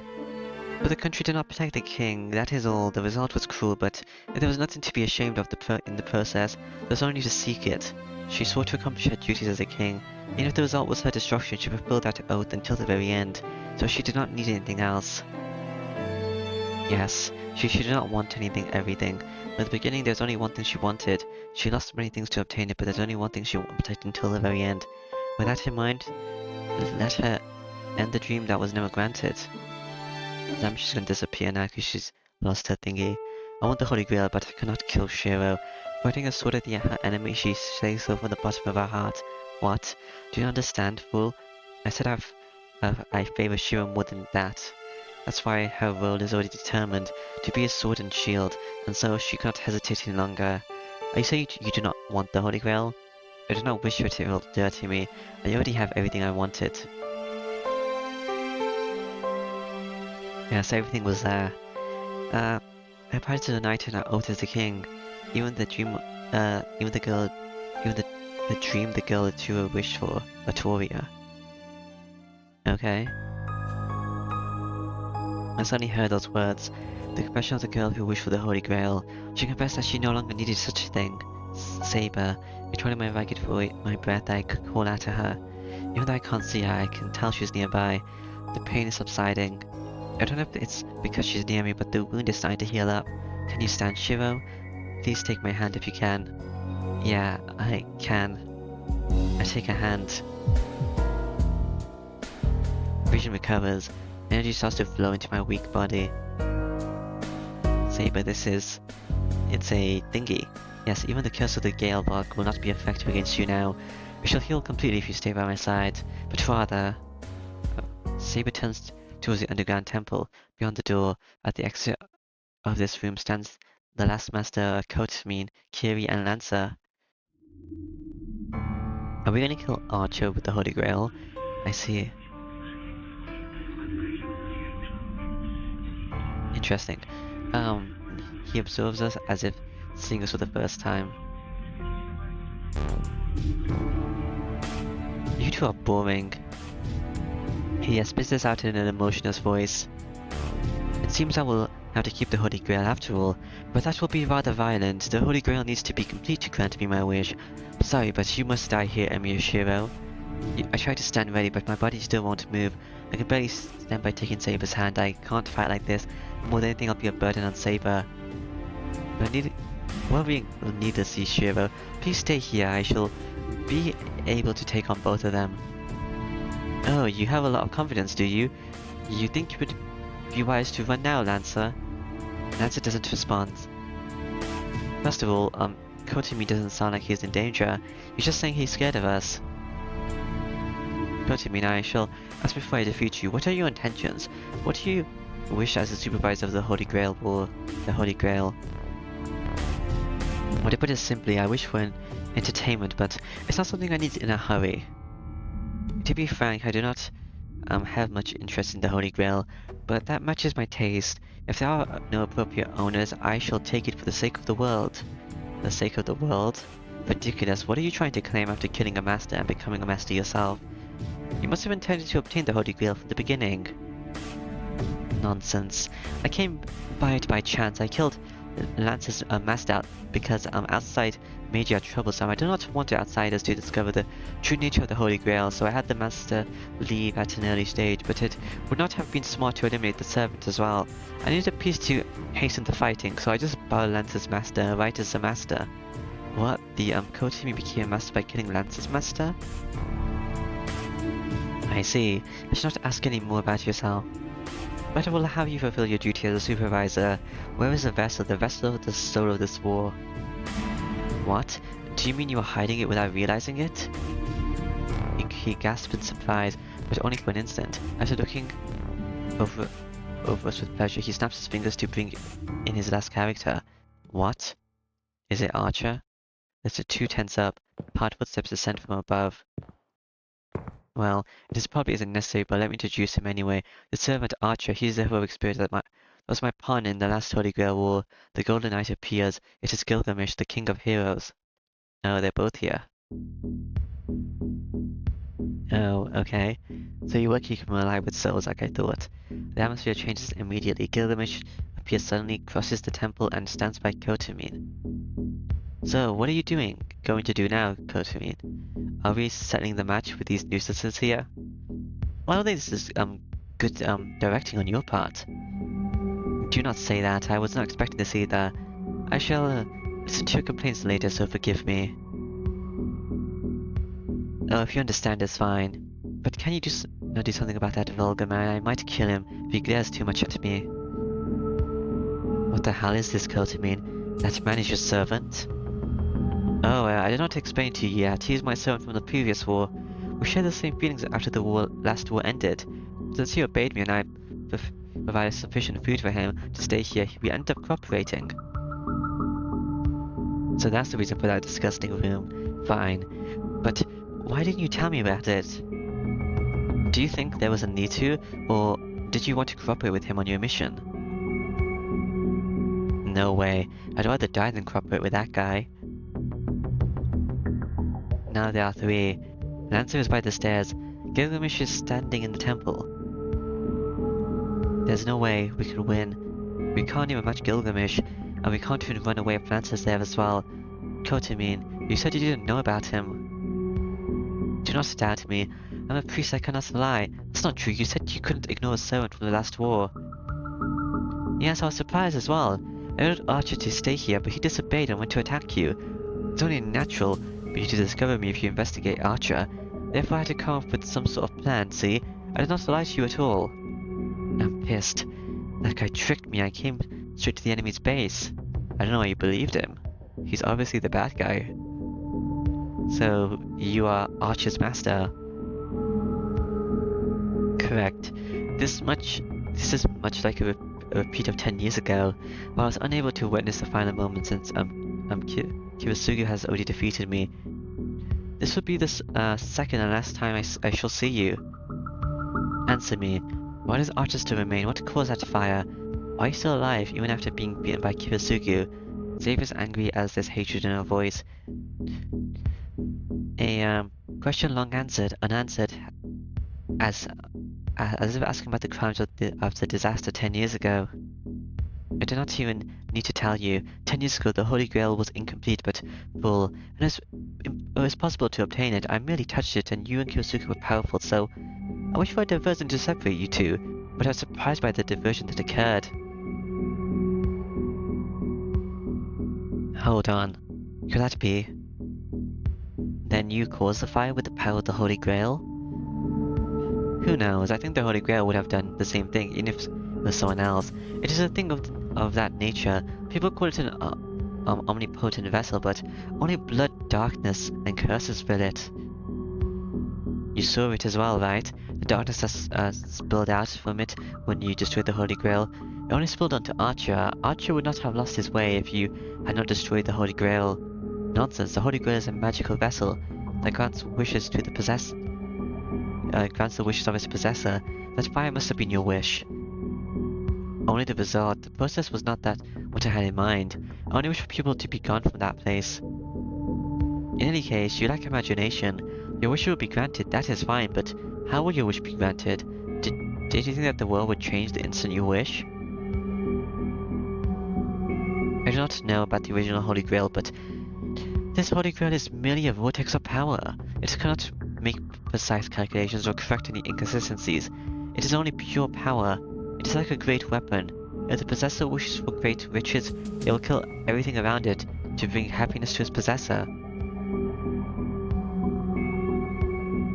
Do you understand that a magical vessel is a defective item that can only grant the wishes of its possessor through a method called destruction?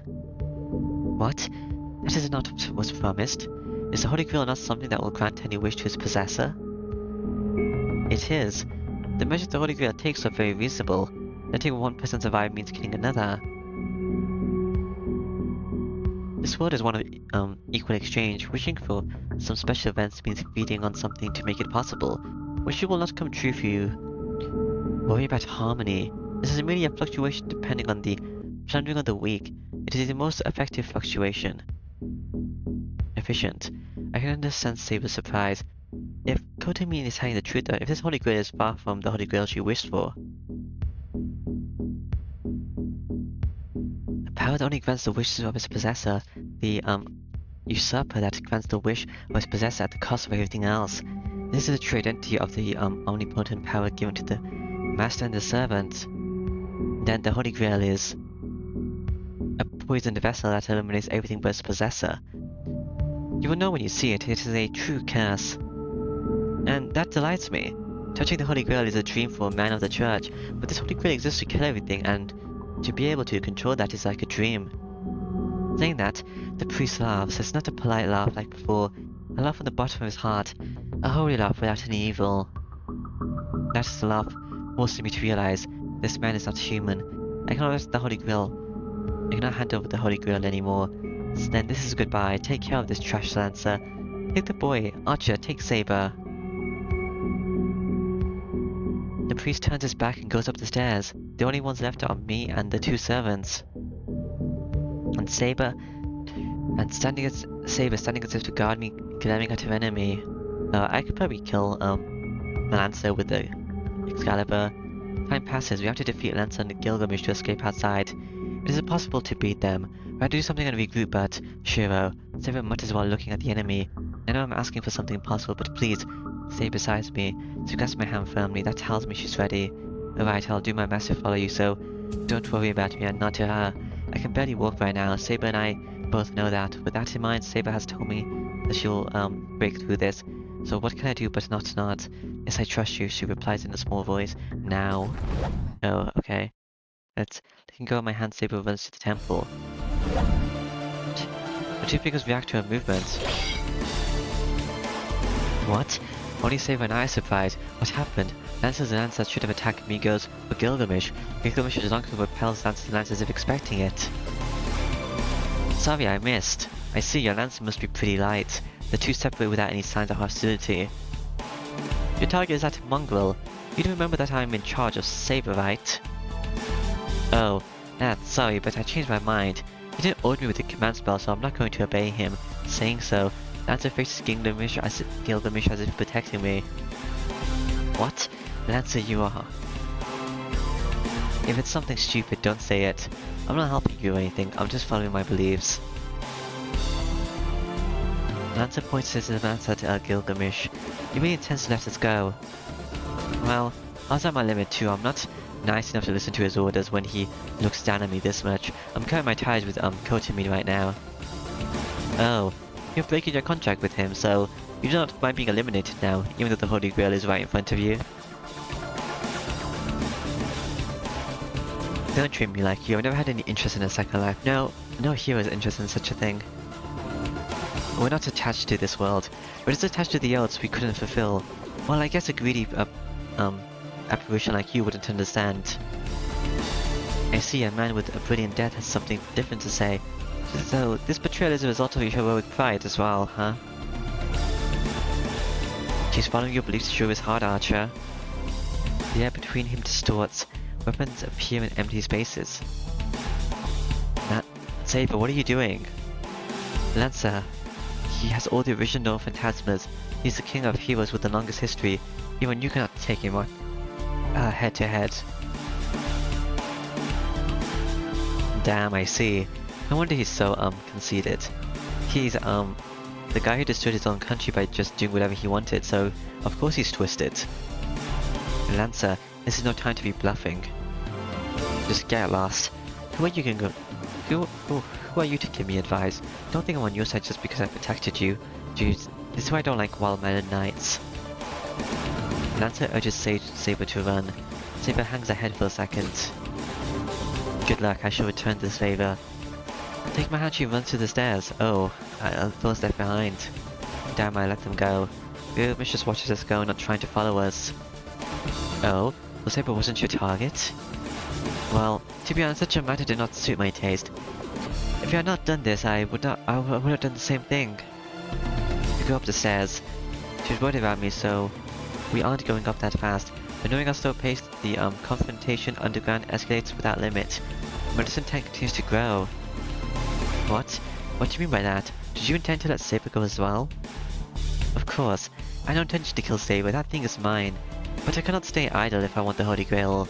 I need just one servant to die for the ritual to be complete. 1,000 swords appear. The Golden Knight grins. That's why he was able to block Lancer's surprise attack. Lancer wasn't the only one trying to launch a surprise attack on his ally. Damn, this was your plan all along. I told you, I would have done the same thing if you had not done so. You deserve praise, Chilane. The situation is ideal for me. The distance between the two decreases. If both of them clash, we leave that place. Oh, okay.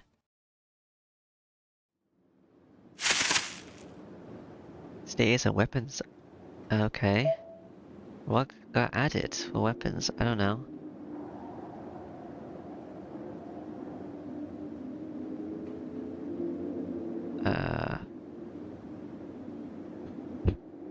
Should I read all these? Yeah, the weapons haven't changed. Status? Whose status changed? Archers? Oh, Master Kotimin, Kiri. That's it? Gilgamesh. Why is it wise up on Gilgamesh?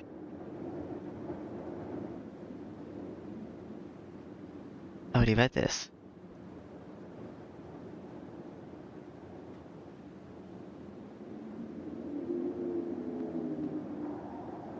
Yeah. Charisma. Oh. Oh, I see, because I haven't technically read this. Yeah, okay. But who... So this is just the mass name that got updated. I didn't read it because I had to start again. Okay, stop. Body tells me I'm at my limit. Let us rest here, Shiro. You cannot continue in your condition. Yeah, I'm just causing you trouble like this. I wonder if they're going to stay the same after I go on the other route. I don't know. The status screen, probably not. We wave from Saber and sit down on the grass. Okay. The wound in my chest is still there. It stops bleeding, but this hole is still there. I feel sick. Even though the pain is gone, I have a hole in my body. Just looking at it makes me sick. I wonder why I'm alive like this. Who knows? Sure, let me look at your wound. Saber crouches in and looks into my chest. Oh yeah, so I got a hole. It's a bit embarrassing. No, it's alright. Excuse me, this will hurt a bit, but please bear with it. It's a clean hole, like straight through. Saber's fingers runs across my chest then. I don't know why, but she places her hand over my wound and digs into it. Oh, okay. Ike. My body jumps. Are you taking out the curse? Saber's hands mercilessly dig into me and... You what? She's digging into me with her bare hands. It should hurt. It should hurt, but... Huh? There's no pain. Rather, pain seems to be disappearing around the place Saber touches. I am done, Shiro. I restored the magical energy to the sheath, so your wound should heal in half a day. Taking a hand off my chest, Saber looks relieved. The sheath. I don't understand this all. Saber, what do you mean by sheath? I think you mentioned it before, but could it be your sheath? Saber sheath. The sheath of the sword Excalibur. The sheath of the sword is the sheath of her sword is not invisible there. In the legend, the sheath of Excalibur was a known phantasma that makes the possessor immortal, but she shouldn't have that. King Arthur died in the Battle of Callum because that sheath was lost. Saber shouldn't have that sheath right now. Yes, my sheath is inside your body. It was my fault for not realizing that fact until last night. In my body, what's that supposed to mean? I don't remember anything like that. It's just ridiculous. Is that so? It was simple from the beginning. You summoned me, Shiro. It's foolish of me to think it was by a chance that I was summoned. To summon a heroic spirit, one needs a symbol connected with that spirit. Since you are inexperienced as a mage and uneducated as a master, you need a connection that would overcome all those deficiencies. That was my sheath, the last sheath of Excalibur. Well, that may be true, but why did it be my body? Kirisugu probably put it in there. Maybe Kirisugu used the sheath of Excalibur as a catalyst to summon me in the last war. The sheath is a known phantasma that heals a possessor's wounds. He must have kept it, though it would have been more useful for him to keep it. I'll healing powers, and I do not die easily. If the master who dies easily has the sheath, they have a better chance of surviving the Holy Grail War than Father survived the Holy Grail War because he was like me. Probably. And after the battle, and after I disappeared, Kirisuke wandered the burnt field and found a dying child. He had no healing powers, and even if he did, I assumed it was too late. So I believed that there was only one way for him to save that child. I unconsciously placed my hand on my chest. On that day 10 years ago, I accepted death, looking up at the sky. My whole body was burning, and maybe it really was burnt to ashes. When Kirisuke found the kid barely alive, he had to rely on what he had on hand. The sheath of the holy sword that protects the life of its possessor. He must have saved that dying life by implanting the sheath. Then it really is. Yes, it has been dismantled and lacks its original form, but your body certainly contains the sheath. It is the cause of your healing powers, but I almost died once. I was pierced by Lancer at the school end. That's right, someone saved me at that time. When I came to, there was no one there, and what I found was a rock. I took the rock home because I thought it was something important, but it is still at my house right now. That was before we made a contract, correct? The sheath is my Nova Phantasma. It does not exhibit its powers as a Nova Phantasma until magical energy is channeled into it. You can obtain your immortality unless you have made a contract with me. Well, I'm sure it will protect the possessor's life if any magic energy is in it, but it will be weak. I am sure fusing with the sheath was the only way to save a dying person. I see. I'm sorry, Saber. Your sheath was used for something like this. Please do not say such a thing. You're my master, so it's only natural for you to use what is mine. Okay. So if you're not gonna do your wish anymore, or are you still gonna do your wish for the Holy Grail War? I'm not sure. Are we just gonna ignore the Holy Grail? And I was happy when I learnt about it. Even though I could not save anyone, I had saved your life. The smile is so brilliant that I have to look away. Sure, does your wound hurt? No, that's not it. Just don't worry about it. There's nothing wrong with you. Okay. Oh, see, this is up slightly. I hide my blushing face and shut my mouth. There's no pain if I don't speak, but this is really awkward. I wonder how long it's been like this. Just as I start to calm down, Saber quietly says, Kirisuke was correct. He did not betray me. She says as if regretting her past. Saber, the Holy Grail was not what I sought. No, I did not need the Holy Grail to begin with. Kirisuke must have known that. Her murmur sounds more like a confession. Saber apologized to a person she could not apologize to anymore, and she looks at me to part with the wishes she had held for so long. She doesn't say anything. My heart understands just by being beside her. Okay.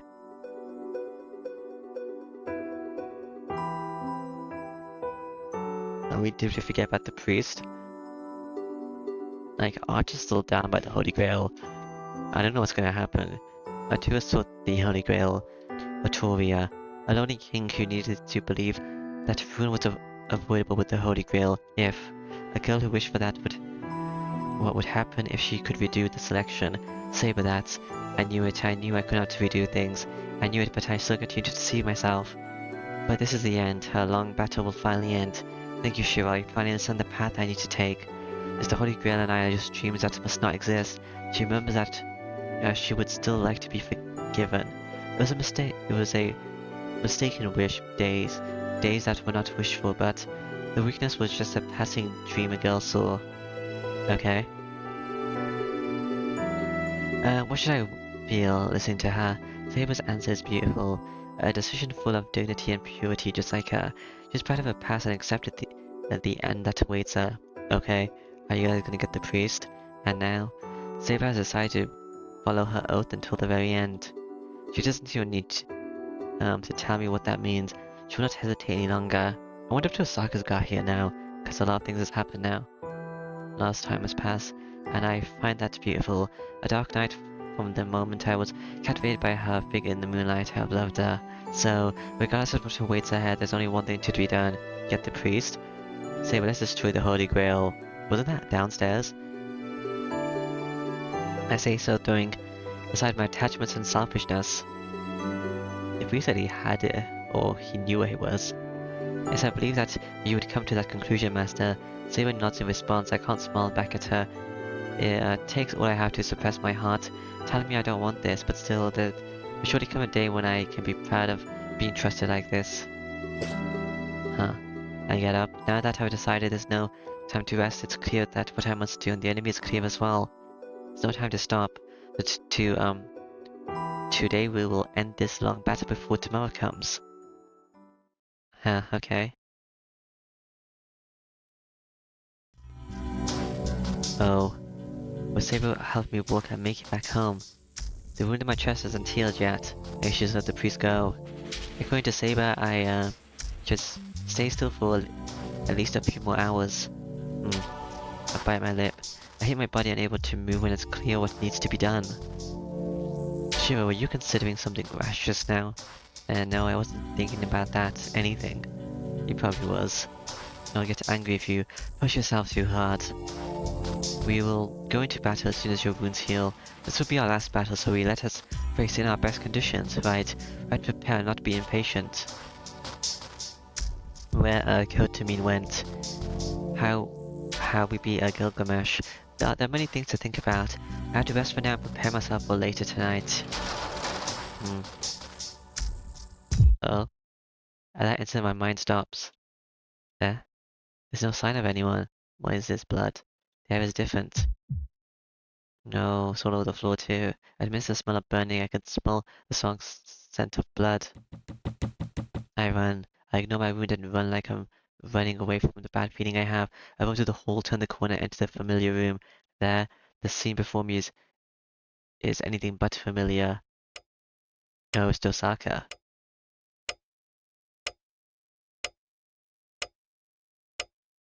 Tosaka.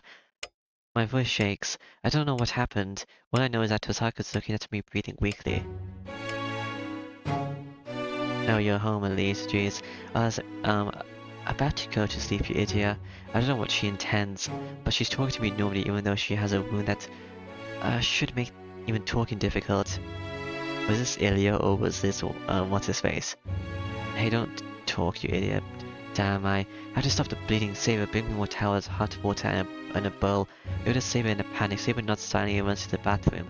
Bandages, sty pick. No, they won't have a doctor.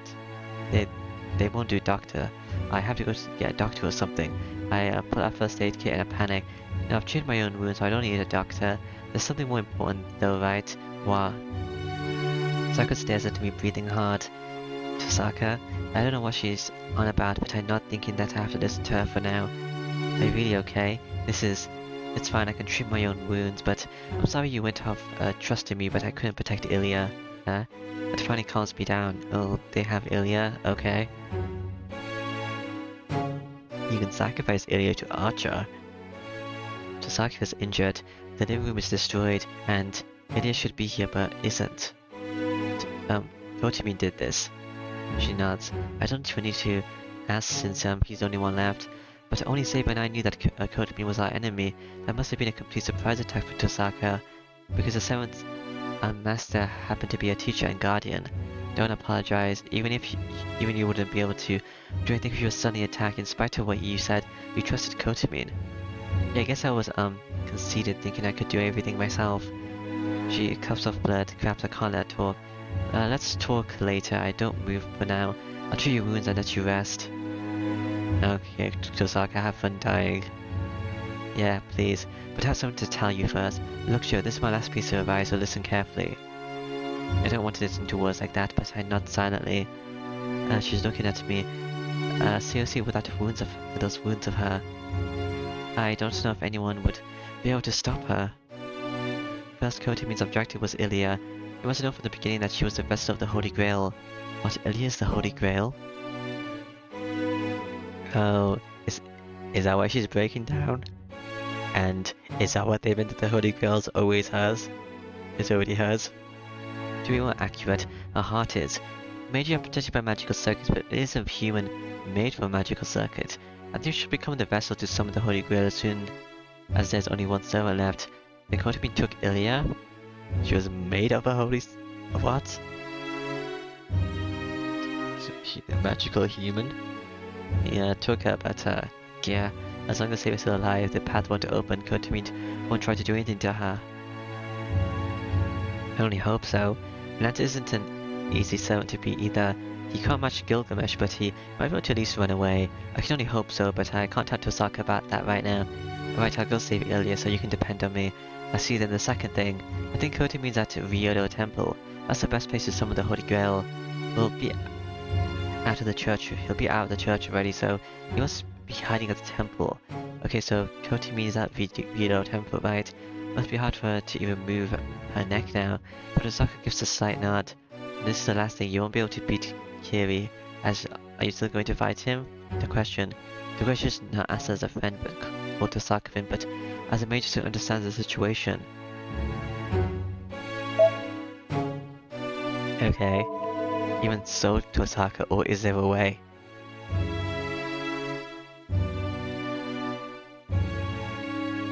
Is there a way? Do you have a plan, Tosaka? I will definitely settle things with Kotamin. If I don't have a chance of winning, I can't run away. And if Tosaka has a plan, I'll follow no matter what. Unfortunately, no, but I'll give you a parting gift. It's just for self-defense, but it should be better than nothing. Saying so, Tosaka reaches behind and takes out a dagger. I would say letters. Ozo, I don't know what that is. This is a too famous a dagger. This is a dagger for rituals more than for battles.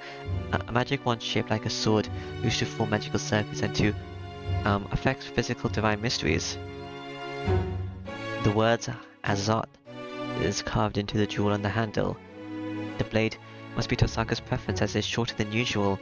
This weapon, favored by a famous occultist scholar who pretty much dominated the world, is called the Azot sword.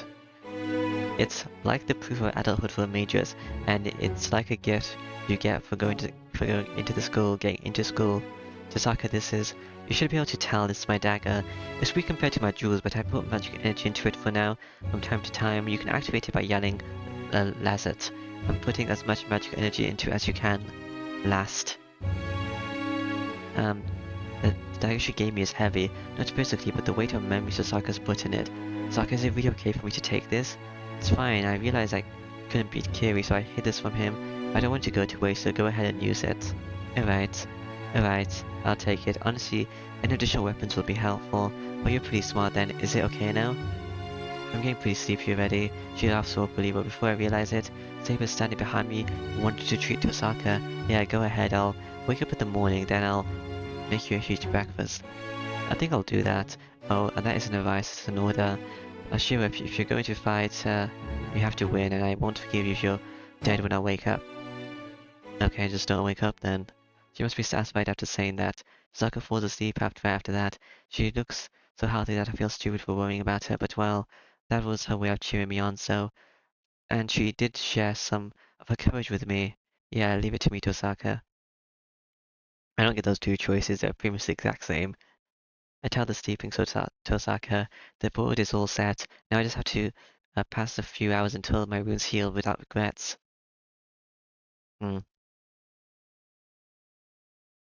Oh, the date changes. Oh, Retreat Tosaka took her to her room, made dinner, and ate it silently. A little longer, the wound is almost healed. There's only an hour or two left. Why this instant? In the remaining time, I'll... Whoa, why is that instant? Spend time with Saber, go and report to Kirisugu. What? Without Saber? I don't know. How should I spend the remaining hours? I thought about it, but this is where I ended up. Yeah, sure. This place has not changed. I like the quiet of the living room, but this place suits me better. What's Kirisugu gonna do? We could have a strategy meeting, but... No.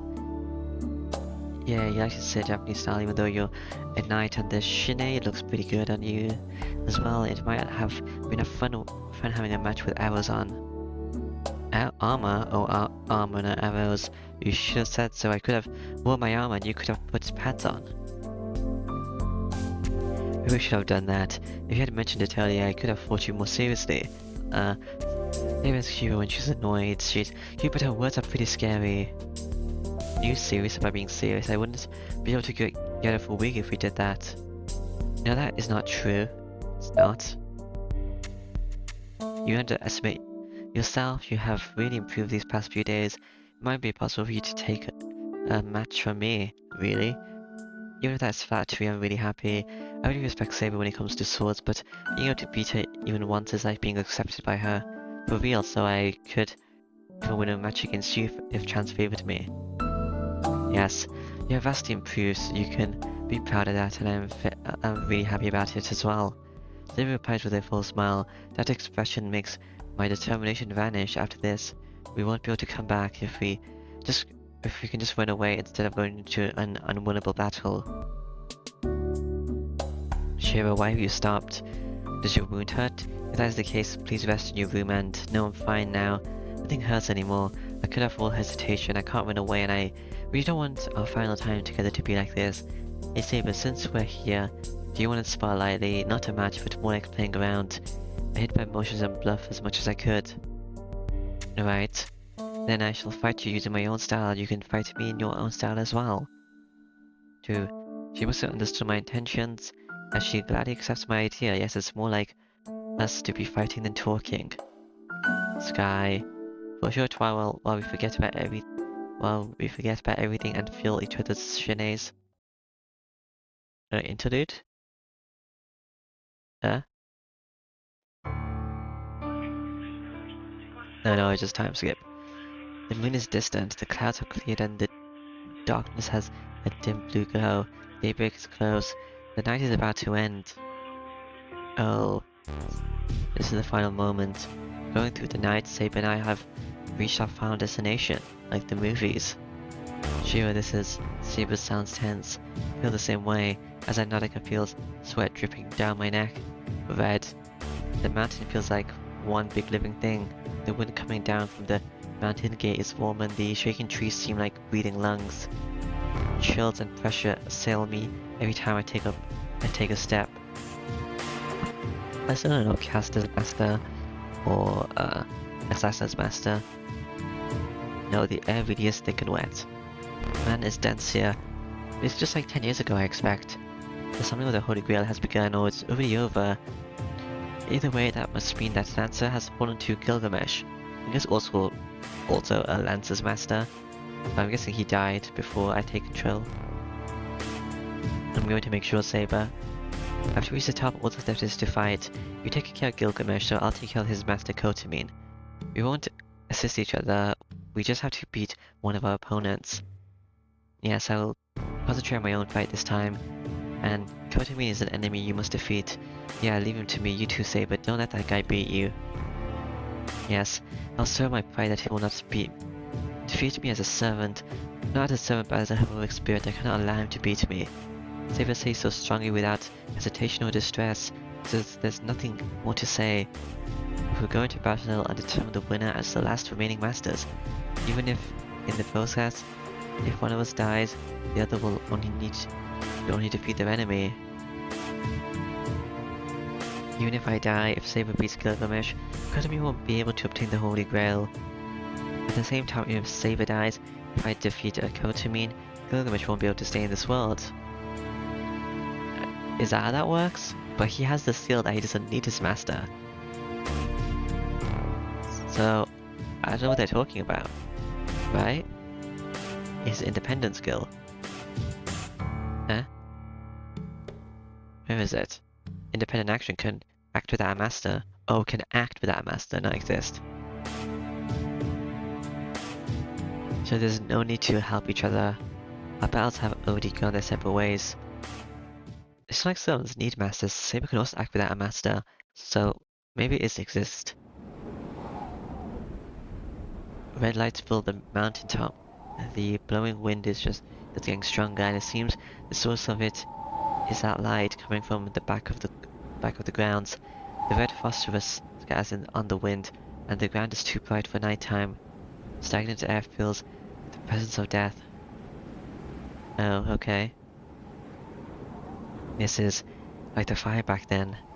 But it isn't like that. Within all the red lights, something is about to emerge from the back of the building. A black darkness oozing in the bright red. If this clearing is like a clear lake, that mud is like an oil spill. You're finally here. I've been waiting for you, Saber. He is there within all the rich colors. Oh yeah, I heard some strange woman also married into this place. I didn't see that storyline in this fruit. Ignoring the blood red and the death stained black, the servant clad in gold is waiting for us. No, for Saber in the middle of this place. Oh, Gilgamesh. And the time is about right. The Holy Grail has finally moved into action, and the void has just opened. The curse is the contents of the Holy Grail, the third element which keeps us servant in this world. This is what you splashed me with 10 years ago. Gilgamesh is only looking at Saber. He goes the same way for Saber. She takes a step forward and points a sword at the knight in front of her. That is a good spirit. That strong spirit, even though you know you cannot defeat me. It is indeed suitable to end this party, but I do not want any intrusions. You lowlives, you lowlives disappear right now. You want to see Kotamin. He's waiting for you at the altar. Kotamin is waiting? Yes, it seems he is waiting. I glance at Saber. She nods while looking at Gilgamesh. Okay. A figure tells me that she is waiting, wishing me her best. Okay. Am I gonna use my abilities or am I just gonna talk to him? I turn around. The only thing I need isn't there behind me, as I'm gonna hit the battle start. At the back of the building, behind the main temple, is a large lake. Yep. Untouched by humans, the lake is holy as if a dragon lives in it. The clear blue sky is pure and the lake isn't even murky. But that's all in the past. The lake now has none of those characteristics. The red light is in front of my eyes and the sea of black tar and... no, really, it's flying. The void created in the air and the girl presented as a sacrifice. What do you mean? My karma instantly goes over the limit. I stop and glare at my enemy. Welcome, Miyashiro, the last surviving master. He smiles sarcastically and opens his arms to welcome me. This is the site of our battle. This is the altar of the summoning in the Holy Grail War. Until you die, I'll beat you up after this. I glare at Kotamin. There's about 10 meters between us. The fight will begin if I move another step. Once the fight starts, I'll have to run straight at him and stab him in the chest. Before that, I have to do something about Hylia. Hey, didn't you hear me? I told you to let Hylia down. What's so fun about tormenting a kid? I understand your feelings, but I cannot do that. The Holy Grail has appeared, but the void is yet unstable. My wish will not be complete unless she bears this until she dies. Until she dies, then Hylia is still alive. I see if you have no intention of letting her down, I'll just have to use force. I'll stop your wish. That black mud right now. Oh, so this must appear to be my wish to you, as expected from the son of Kisurugu. I do not expect 2 generations to make the same mistake. What? There's no reason to explain this to someone who does not understand. The Holy Grail... You may fulfill your role as the last master without misunderstanding. I jump. It's about 10 meters between us. Keeping that distance, I jump sideways. This is the result of my instincts of not wanting to die. Surpassing my desire to kill. Okay. I roll sideways onto the ground. I stop instantly and look up. I look at the place I was running over. A sound of burning.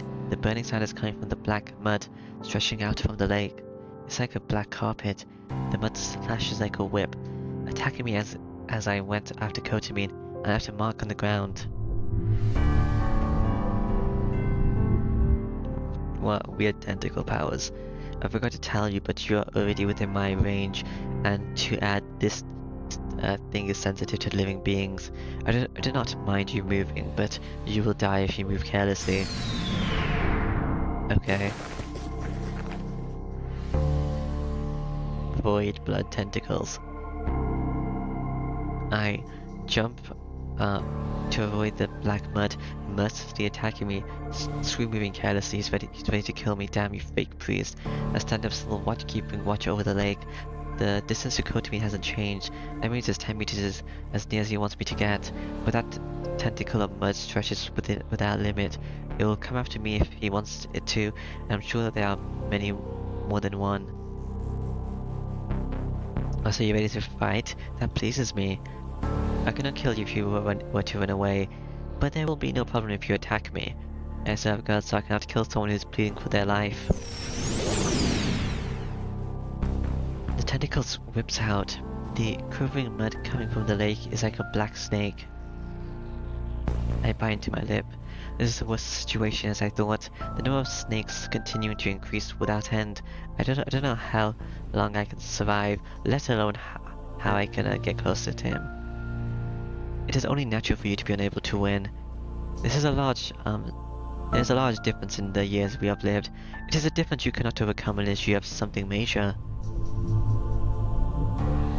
The priest raises his hand. He glares at the heavens as if conducting an orchestra. Put your life on the line. You might be able to reach me if you do so. He releases the black snakes. I kick away the mucus around my ankles. My clothes are burnt away and my skin is exposed. I jump back from the striking tentacles. I can't feel my right ankle and I can't even tell if it's there, but I jump into the open field in front of me. Haha. Check my body as I roll. Ankles were right, still there. I just can't feel it. If it's there, I should be able to run. Haha. I jump in a different direction again to avoid the striking mud.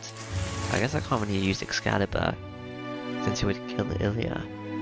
I hear a splashing sound right next to me. The smell of the ground burning forces my dizzy head awake and fire burns on my back. I shake it off and jump to an empty space. That must have been the end of the attack. Black mud that was surrounding me has disappeared from view for now. Nah, I bite my lip. I've run so much, but in the end, I'm pushed back to here again. Haha. I breathe hard and look up at him so as to not lose spirit. Kotimi has not moved at all. He just watches me running around. Ha ha ha. No matter how hard I breathe, my heart won't calm down. It's saying it's at its limit and it needs rest. It's about to go out on its own if I don't let it rest. I can't do anything. I can't get near Kotimi nor get through that black mud. What am I going to hope back on using projection magic? If I can't move forward, I can reproduce Saber's sword again. I'll surely be able to slice through that black mud and I can go straight for Kotimi. Is that all? Tell me if you have given up. The instant he speaks, ha. Lots of mud splashes towards me, telling me I cannot let myself stop. I raise myself and barely dodge the mud. The mud itself isn't too bad. It's dull compared to Saber's shinny, and it only comes where it's aimed, so it's easy to dodge. But that's only true when there's one of them. I can't deal with tens of mud's attacks. The ones that come from behind me the instant I dodge them. As well as I can only move around, even when that mud covers me bit by bit. Damn it. There's no time to rest. I can't reproduce a sword like this. Projection magic, tracing the weapon from the beginning, requires at least 1 minute of concentration. If I should so such an opening, I'll be melted down to my bones. The part of my body is coated with mud, the loose have lost sensation. The only good thing is that I don't feel any pain, but I won't know if I'm dead or not when that mud covers my whole body. I'm pretty sure when that happens, and most of all, I'll have melted away by then. For now, all I can do is run. If there's any chance of getting near him, it'll be when I do something about this mud. Oh damn, What was that? I can't believe it. Who on earth would trip at a time like this? Oh. Kotimi looks down at me like trash. He points his finger at me and many snakes show their veins. I get up. I try to get up, but fall again. I fall. Snakes are coming, but I still keep falling. Why? Black mud comes for my neck. Why? Oh, I see why. My right ankle is unbelievably black. Okay. Black mud rains down. It spills onto my body like a rainstorm, melts and drowns my despair. Oh, I'm dead. Yeah.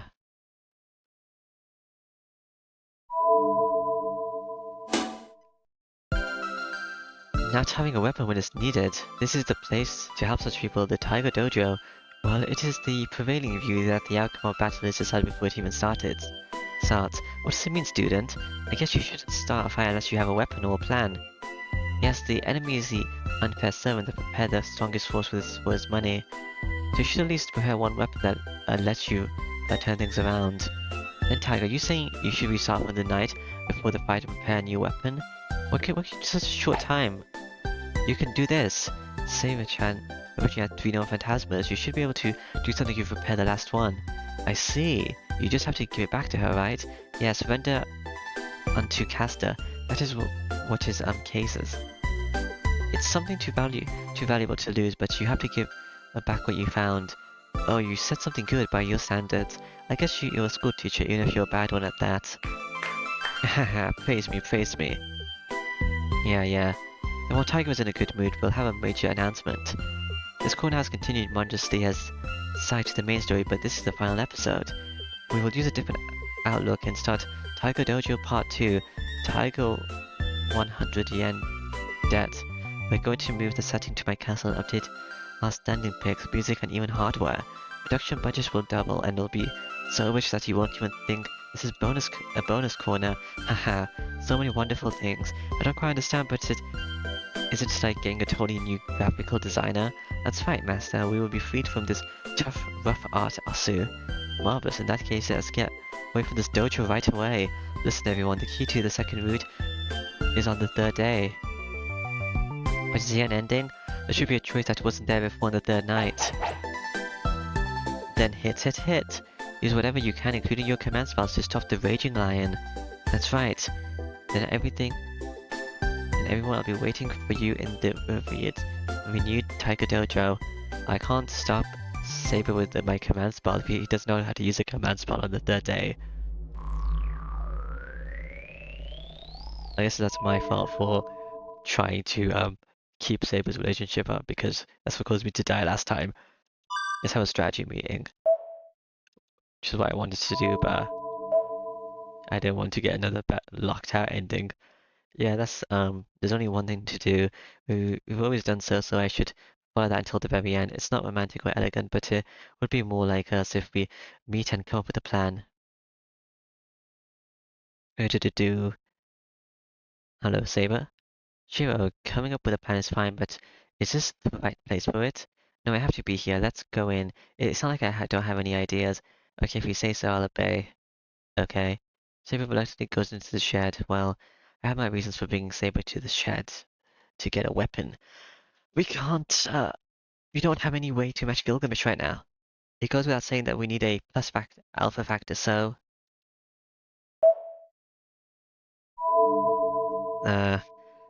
Look for a weapon, strengthen Saber, or give Saber back her sheath.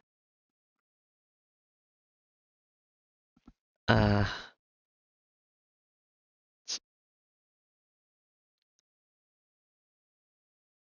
Strengthen Saber, that's an interesting one. Let's return the sheath to its rightful owner. I don't know if I'll succeed until I try.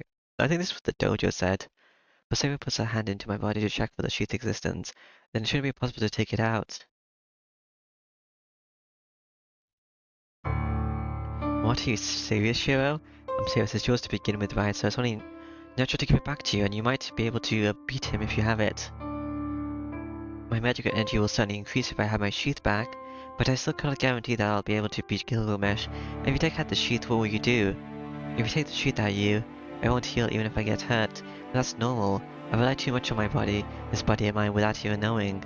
People die when they're killed. I can't be protected from such a normal thing now. Take this sheath, Saber. We need this. We need to do this to win. Biting at it painfully, Saber doesn't answer. I don't know how long that lasted. Just as the clouds disappear and moonlight starts to shine into the window. Alright, Master, I shall borrow your heart. Saber nods at my words. It replaced my heart. Then I shall begin. Are you ready, Shiro? Yes, go right ahead. Saber agrees. Saber places a hand on my chest and plunges it into my body. My drop is easy. Taking out the sheet is similar to the steps in the projection magic. The truth of the holy sword is melted into my body. I just need to gather it into one place and form it like it was before. Of course, that's just the image. I'll say I return it to its original form, but it's only the magical energy that will be shaped like that. Saber's the only one who gives it shape. The custom magical energy will take shape in Saber's, the possessor's hand. I'm just helping her. As if making something from nothing, I take this scattered pieces of the sheath and carefully reproduce it without flaw. My body is burning. Contraction is way beyond my level. The magic will surely kill my body every time I use it. It destroys my nerves, burns my skin, crushes my brain, and makes me a vegetable. But it's the only weapon I have, and this is the only way to help Saber. I imagine, because I saw it in my dreams. The golden sheet suited to the king who ran through many battles. I take what protected the king and led it to numerous victories and reproduce it vividly without any mistakes.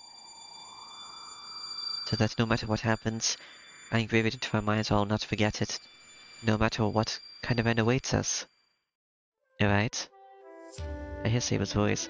Something that was binding my body for a long time escapes my body. I'm made this extra sure no one would be able to reproduce it so perfectly.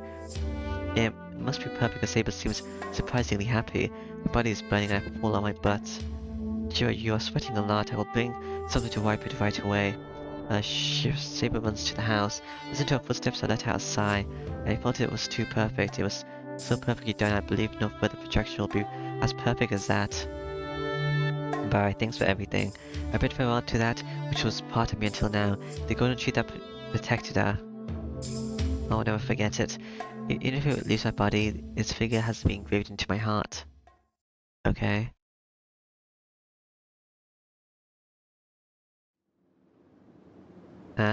Vertical. The moon is distant, the clouds have cleared, and the darkness has a dim blue glow. Daybreak is close. The long night is about to end. This is the final moment. Going through the night, Saber and I have reached our final destination. Oh, am I not gonna get a skip? See where this is. Yeah. I'm gonna make sure, Saber. After we reach the top of the mountain, all that's left is to fight. You take care of Gilgamesh, I'll take care of his master Kotamin. We won't assist each other, we just have to beat one of our opponents. Let's all concentrate on my own fight this time. The Kotamin is an enemy you must defeat, yeah. Saber says so stubbornly without...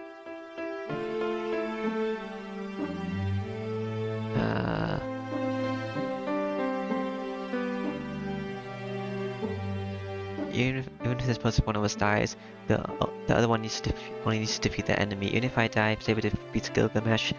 Kotamin will be able to obtain the Holy Grail. At the same time, even if Saber dies, if I defeat Kotamin, Gilgamesh won't be able to stay in this world. So there's no need to help each other out. Our battles have already gone their separate ways. We go up the stone staircase, the air gets denser the closer we get to the mountain gate. The sweat drips from my neck. Ominous premonitions flicker to my skin. Our strongest opponents await at the end of the stairs. But I really don't care about that. We go up the stairs, the mountain gate is approaching. This is the end. No matter who wins this battle, Saber will disappear. The long and short days of battle will end and Saber will vanish from this world. She's going to return to her proper time. I can't say I have no regrets. Losing Saber. Losing the one I promised to protect. The one whose happiness I wished for. I don't know yet how hard it will be. We are still walking together and I can still feel her presence. I wonder if there's going to be an epilogue. I'm not yet ready to lose her. Even if I knew many days ago, even if I knew from the moment we met, that there would be a parting at the end. Thinking back, there were so many memories. Nights when we walked together and times we fought together. This is obviously the right choice to make, like, this happened. I selfishly tried hard in the beginning, thinking that I couldn't let a girl fight. She trained to be hard in the dojo. I slept in the shed because I was able to sleep with the girl in the next room. We had lunch together. Didn't you usually sleep in the shed anyway? Saber liked the baths, was satisfied when the food was good. I liked the clothes to Osaka prepared for her and talked with Fujini. She pushed herself, took on all the burdens onto her shoulders and finally collapsed, and we shared our hearts in the ruin. Oh yeah, so Sakura and Fujini are going to be in the next two, aren't they? They kind of left in this one. I've been crazy since then. I couldn't think of anything but Saber, and after my reasons for fighting change, I realized I love Saber. How can I lose someone like this? The guy who lives here, I wonder what happened to him. Saber doesn't say anything. I can't say anything either. When these stairs end, if we reach the top, there'll be nothing for us to talk about. Losing Saber and parting with her will happen in the future, but this moment is the only time allotted to us for our farewells. We go up the stairs. If I want to say goodbye, I don't say goodbye, I can talk to her about meaningless things, like going to town again after we go home, or what she wants for breakfast tomorrow morning. Such meaningless things. But I can't even talk about such things. If I talk, there'll be a final conversation, a clear end. Neither of us can offer a clear farewell. And so we reach the mountain gates. This is the final choice. If we go on, it'll be the end. But if we go back, I might be able to find a way to avoid losing her. Saber. I stop and turn back to Saber. Saber's the same as me, a tense stare with a composed expression. The moment I see all kind of temptation attacks me, like let's run away. Like if I don't want to lose, I can go back. So she would accompany me if I wished. My determination wavers. That temptation rises in my throat, but I stop it. Let's go. This will be our last battle. I declare that as a master, just as I always have. Saber nods silently. Her eyes are strong-willed as always, so I won't have any regrets. As she believes in me, I too will believe that my choice is correct. We start for the mountain gate. We head into the battle with no return. I couldn't say anything and I couldn't tell her that's what I really wanted to tell her. But I want to believe that this silence was able to tell her my feelings. Okay? The long stairs we climbed together, this is our final memory of our time together. Alright.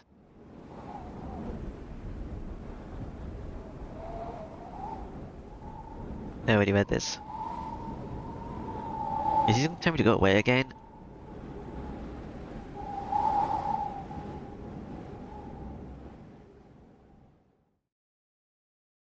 There he is there, with all the rich colors, ignoring the blood red and the death-stained black, the seven clad in gold ring, but as no for Saber in the middle of this place. And the time is just right, the Holy Grail has finally moved into action, and the waiter has just opened. This curse is the contents of the air, you said that. What do you intend, what do you wish for with the Holy Grail? That thing falsely presented the Holy Grail. I have told you that I have no wish, I do not care how cold to me you will use the Holy Grail. For me, my only concern is you. As if to answer Saber, the Golden Knight raises his hand. At the same time, the air behind him sways like a haze. The king's treasure, hundreds of no phantasmas are loaded like bullets. Yes, this time has finally come. I've been looking forward to this all this time, Saber. How to pin you down and make you swallow that. Though the way you'll be unable to stop yourself from going crazy, disgracing yourself and begging at my feet. Well said then, you shall have no objections to yourself, meeting that exact fate. Another step. Saber steps into the range of that window of phantasmas. This isn't a battle that I can do anything about. The battle between Saber and Gilgamesh is something no human can interfere with. Heh, this is what I expected of you, Saber. That strong spirit, even though you know you cannot defeat me. It is indeed suitable to end this party, but I do not want any intrusions, you mongrel. Disappear right now. If you want to see Kotomi, he is waiting for you at the altar. Kotomi is waiting. I glance at Saber. She nods while looking at Gilgamesh. Vega tells me that you... Yeah, okay. Just only read this.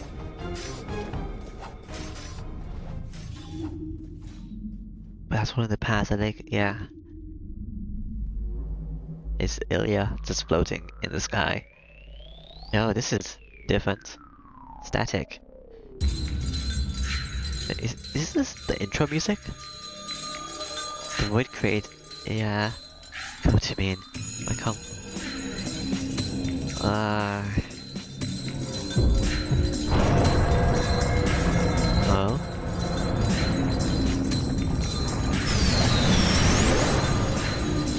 Whoa. I see you down, I'll beat you up after that. I glance at the code to mean there's something between between us. If I will begin if I move another step, I don't know what kind of mage's code mean is, but I assume he'll use some kind of projection weapon like Tosaka. In comparison, I can only punch him. Even though I have the dagger, Tosaka gave me is useless unless I get near him. Once the fight starts, I'll I have to run straight at him and stab his chest. But first I have to do something about Hylia. Hey, didn't you hear me? Totally let Hylia down. What's the point about torturing a kid? I understand your feelings, but I cannot do that. The Holy Grail has appeared, but the void is yet unstable. My wish will not come true unless she bears this until she dies. Until she dies and Hylia is still alive. I see if you have no intentions of letting her down, I'll just have to use force. I'll stop your wish, the black mud right now.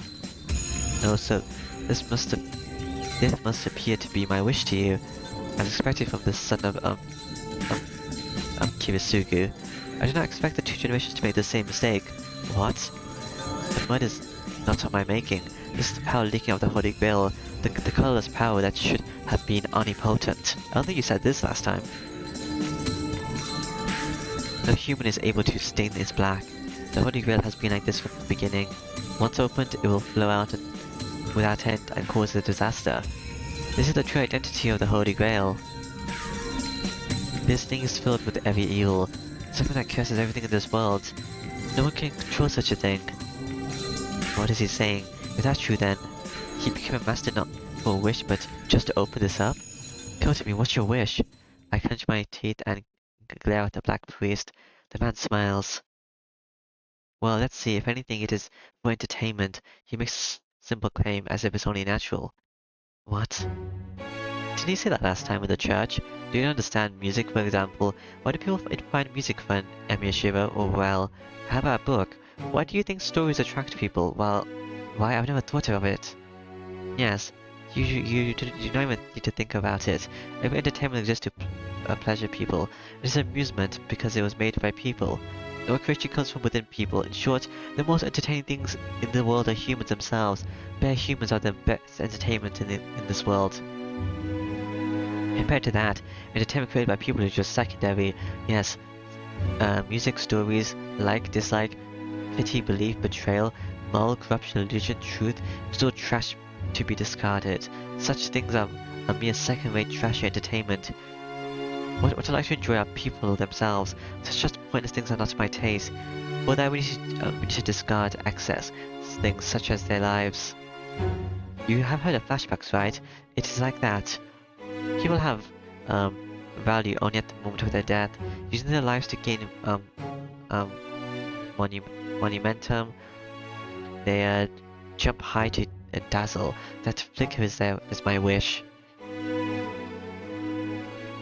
That's the answer to your question. As you feed on peacefulness, I live by feeding on this planet's light. The priest offers a speech with his hand apart. His heart is abnormal. I feel a chill, but not at his speech, but at the priest himself because he looks like a holy being, while he says he wants to enjoy humans. So you. Yes, the fight 10 years ago wasn't too bad. It was on a small scale, but it was filled with unusual excitement. There are these are the things that I wish for. Such a hell contains an explosion of souls, the best flick of a man can give. You must have experienced that as well, Emiyashiro. See people dying in regret must have touched your heart, did it not? Don't talk shit that time. That hell cannot be contained in just that one sentence. Do you understand it now? It is a distorted fashion, but no one loves humans as much as I. Therefore no one is more appropriate than myself to receive the Holy Grail. The priest laughs in satisfaction, as if he thinks that events where people died in vain is wonderful from the bottom of his heart. Now I see. I've concentrated on my feet. I put my power into my legs and about to jump forward, so I can kill you. I jump forward with all my might. It's about 10 meters to kill him. I'll go straight at him and I jump sideways. This is the only result of my instincts of not wanting to die. Suppress my desire to kill him. I roll sideways onto the ground and look up. That's... I left the place I was running over. The sound of burning. The burning sound is coming from the black mud, stretching out from the lake. It's like a black carpet. The mud snatched like a whip, attacking me as I went after Kotomin and left a mark on the ground. I forgot to tell you, but you're always within my range, and to add, this thing is quite sensitive to living beings. I do not mind you moving, but you will die if you move carelessly. Alright. I jump to avoid the black mud mercilessly attacking me. Scream moving carelessly, he's ready to kill me. Damn, you fake priest.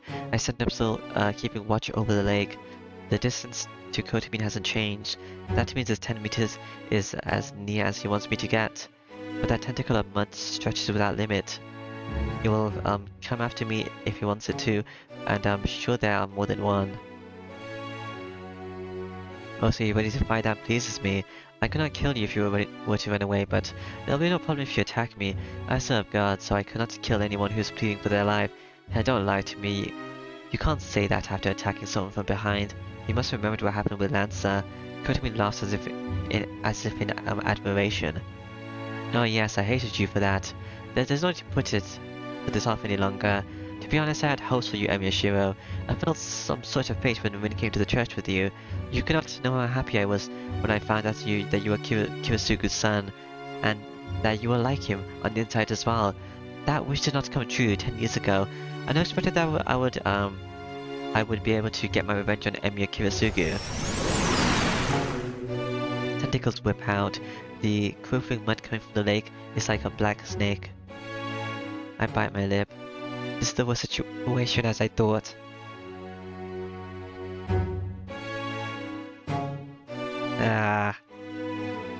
The number of snakes continue to increase without end.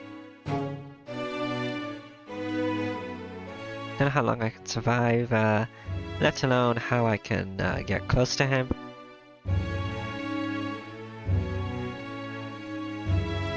Only natural for you to be unable to win.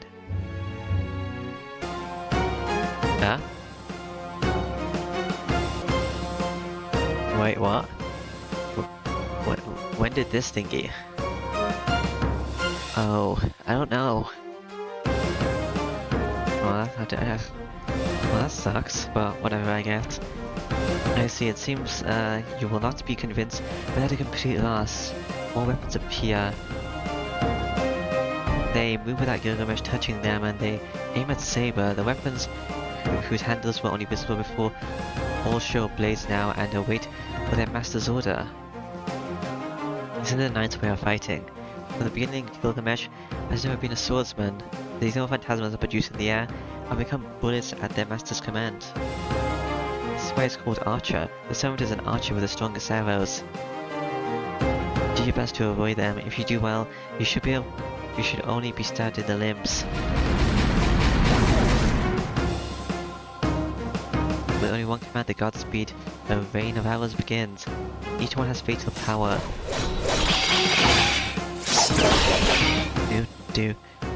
She eludes every one of them like a falling leaf. A sword from the front, a spear from the left, a pole from below and above, a three-edged sword arching and attacking from below, a swing from a hammer bigger than she is. She blows, repels, blocks, dodges, and twists her body away from the last attack. Alright. Breathing hard, Saber recovers the stance she was driven out of. In that instant, she sees them behind an enemy. Behind Gilgamesh, no phantasmas already produced 47 of them. Cute. She jumps full forward. When no phantasmas stab into the ground, as not to let her escape. In the rain of no phantasma, she is hit time after time. Armor has destroyed her, bone is pierced, and even the pieces covering her feet are pierced. Saber manages to avoid a fatal wound even in the danger, but then sees the worst thing possible. On the other side of the rain of no phantasmas. As if to finish off a fleeing enemy, Gilgamesh is pulling out his favorite sword. Oh, error. Iya? Iya. This is your plan, right? To attack at this moment, or to tank it after? She stops her jump, she lands right away and pours magical energy into her holy sword. But will it be in time? Wind roars, the blade of the light is revealed, and she raises her sword without waiting for the wind to fully release. Excalibur. Next. She doesn't even bother with the rain of phantasmas, swings her sword with all the speed possible. Enuma Elish. It is too late. pounding through so no phantasmal Gilgamesh wizard swings his sword.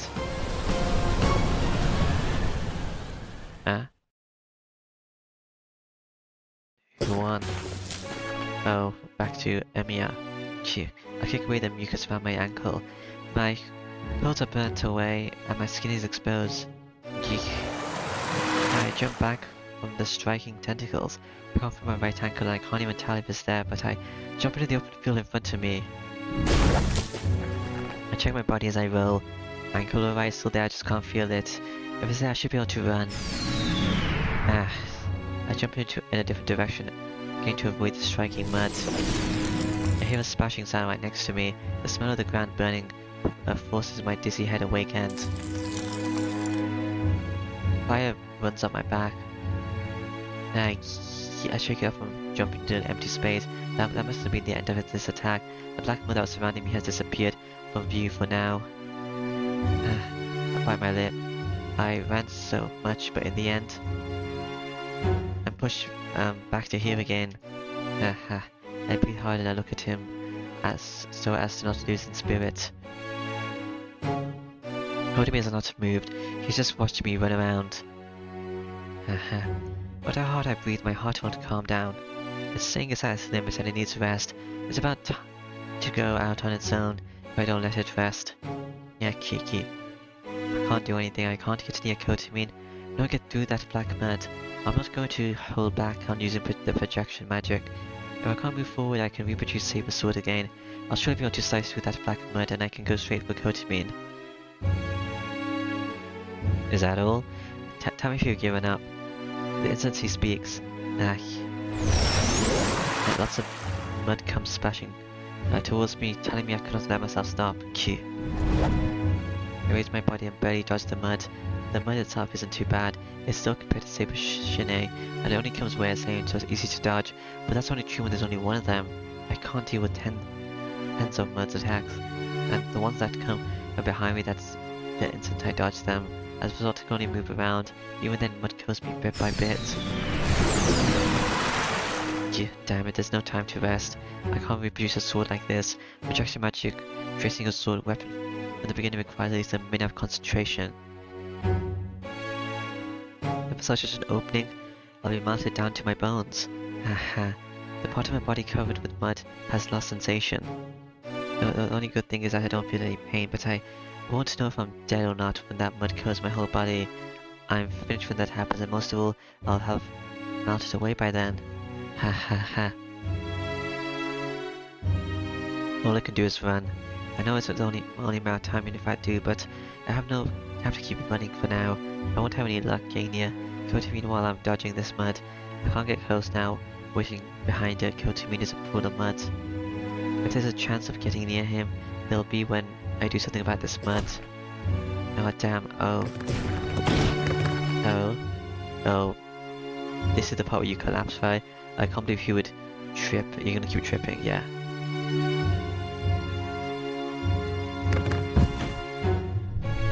The snakes are coming.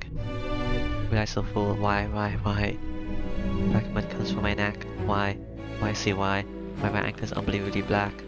So is Saber gonna save me?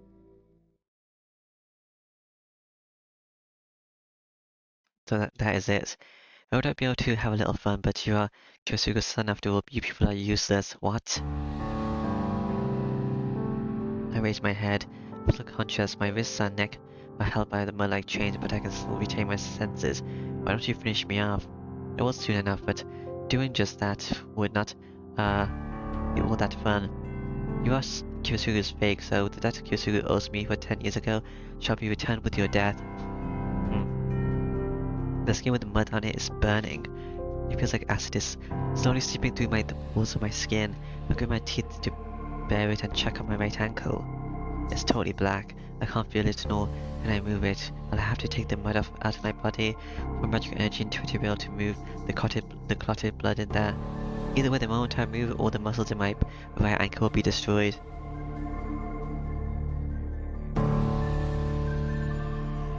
And see, I don't care about that, but why do you hate Kyosuga so much? Was it so annoying to you that Kyosuga destroyed the Holy Grail?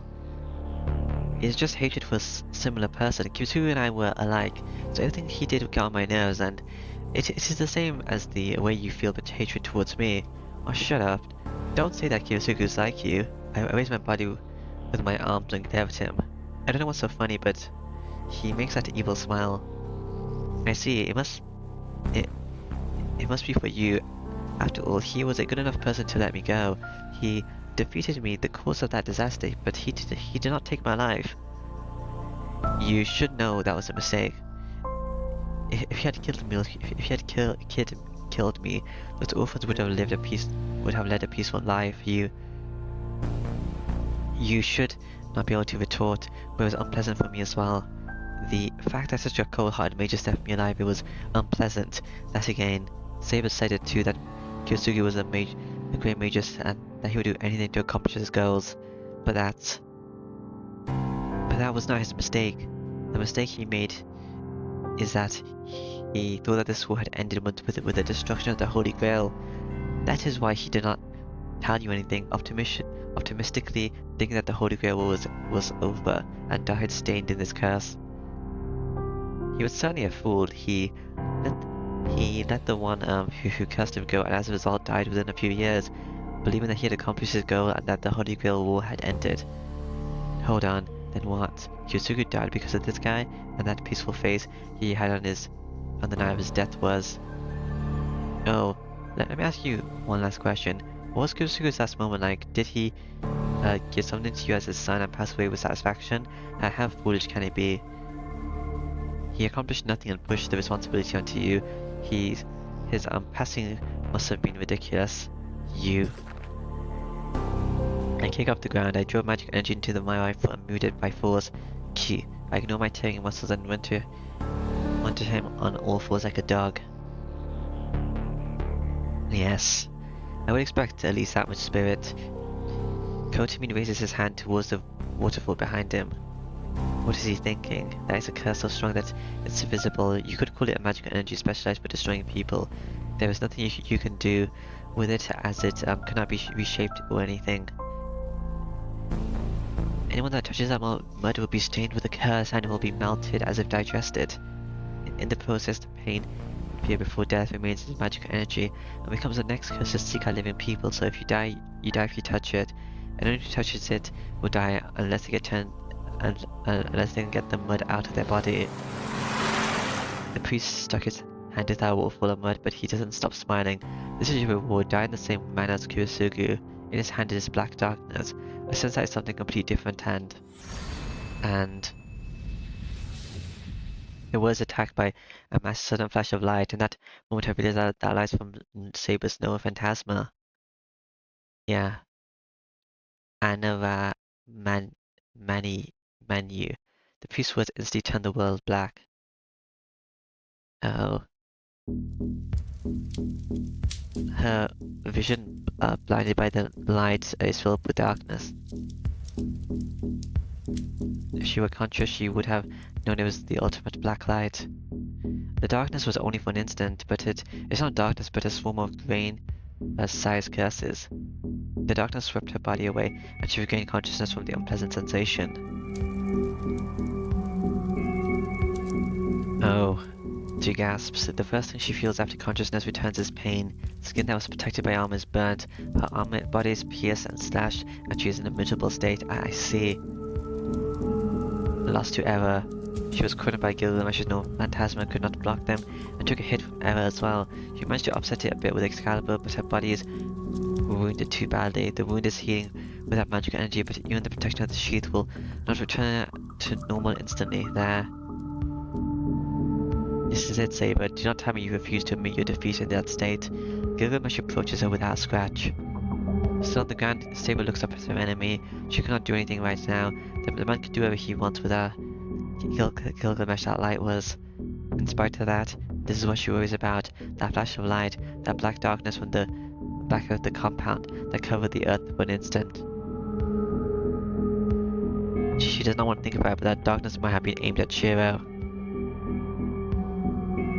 That light, she were to tell, is a great curse. Kotomi must have summoned it straight from the Holy Grail. Here the Holy Grail holds something that could curse everything in this world. The pollution you've seen up until now is just the remains of what came out of the Holy Grail. The Family Curse has been summoned. Your master should no longer be alive, but that cannot be. She concentrates all her magic, all her power. She knows her body will not move, but she cannot abide just by lying on the ground. Now Shira is alive, he is still. Suddenly she feels the connection with her master. This is weak and ready to go out, but Emia's Shira is still alive, so she must go.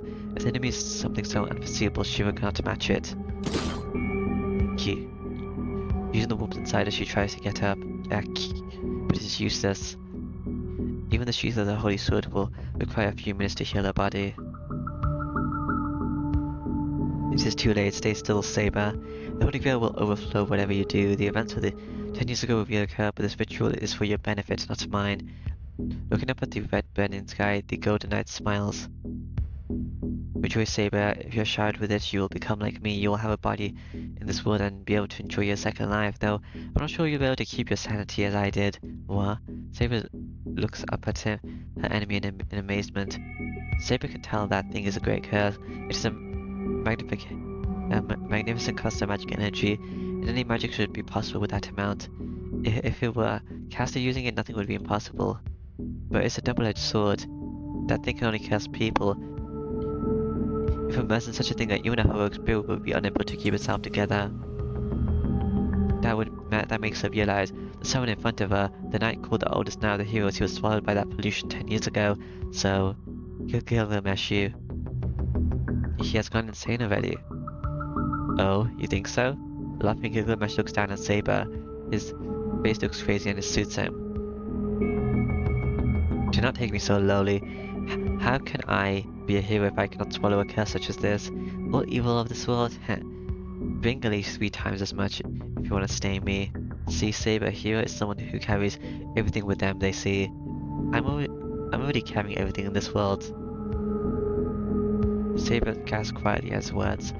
She will never be able to come to terms with his heroic spirit, his arrogance, thinking his selfishness, reduced to himself the greatest and his merciless nature that never thinks about others. This is different from the path of the king she chose, a set of beliefs that will never overlap with hers, but this man is still a king. She cannot say it with confidence. Of all the servants, this man is the only one who will be able to be capable of keeping sanity after being swallowed in that vast curse. Yes, making you swallow the mud is good, but it is no fun if you go crazy. Because of that, well, let's just hold our marriage now. What's this? Gilgamesh, you. What, you dislike being treated roughly? Are they upside down? They get used to it. I do not hold myself back on a woman or food. I plunder and eat them at my leisure. Held upside down, Saber glares at Gilgamesh. Why don't you just stab him in the back? So you honor your master as a servant? I see ridiculous. I cannot believe you gave him your body just because of the binds of the command spell. You're wrong. Do not misunderstand, Gilgamesh. I do not obey anymore. My body has never had such a freedom. Oh, then you'll not be mine no matter what. His red eyes pierce Saber, so there's no human emotion he will kill. If she disobeys, he will just kill her no matter how attached she was to her. These are his true feelings, Gilgamesh's truth. Saber stares at Gilgamesh, not averting her gaze. Gilgamesh, I will not become anyone's. I already belong to my country. My body is a king before I'm a woman. She does not say it to anyone. She just says so, feeling the small warmth since within her body. Yes, so that is your answer. Do not make me laugh, Saber. Country is just a possession. If you cannot rule everything, there is no need for a transcendent being like the king. Jeez, King Arthur, this is why your country destroyed you. Why don't you stab him in the back and use Excalibur? The Golden Knight sneers at her immaturity. That brings back her determination. Yes, you are correct, but King of Heroes, that is why you destroyed your country. A wolf, a yell full of spirit. Why is it the main menu music again? Saber uses her body to kick Gilgamesh in the face with her free leg. What? Gilgamesh, let's go. Saber stays upside down and jumps using her arms. You would stomp on a man. You must really want to be disciplined, Saber. Why didn't you stab him in the back? Saber closes his eyes and looks within herself. That is why you were destroyed by your own country. She surely knew that. She has already heard those words over and over since she was summoned to the Saber. But that man is different. He was Mad like it was his own affair, but still, he thought that it was something to be proud of. So there was one thing that must be done. Even if there was a slight chance of victory, she could not stop here. While the warmth is still in her heart, she must run to her master as fast as possible. About 80 meters to Gilgamesh, she places herself at the best range she found earlier. Her body will not move as she wishes, her legs do not have even a tenth of her original power, and the arms holding her sword are weak. She will not fall without being able to block no matter what kind of a weak attack she receives. But they're not opening Saber's stance, nor is there any hesitation. Let me ask you, Gilgamesh has to prepare himself seeing her like that. The Golden Knight readies ever and looks at his opponent. Yeah, are you sane? Saber does not answer. Her eyes show her determination. Alright, I will not hold back in that case. The air roars, the sword of separation. Yeah, the sword said in ancient, Mesopotamia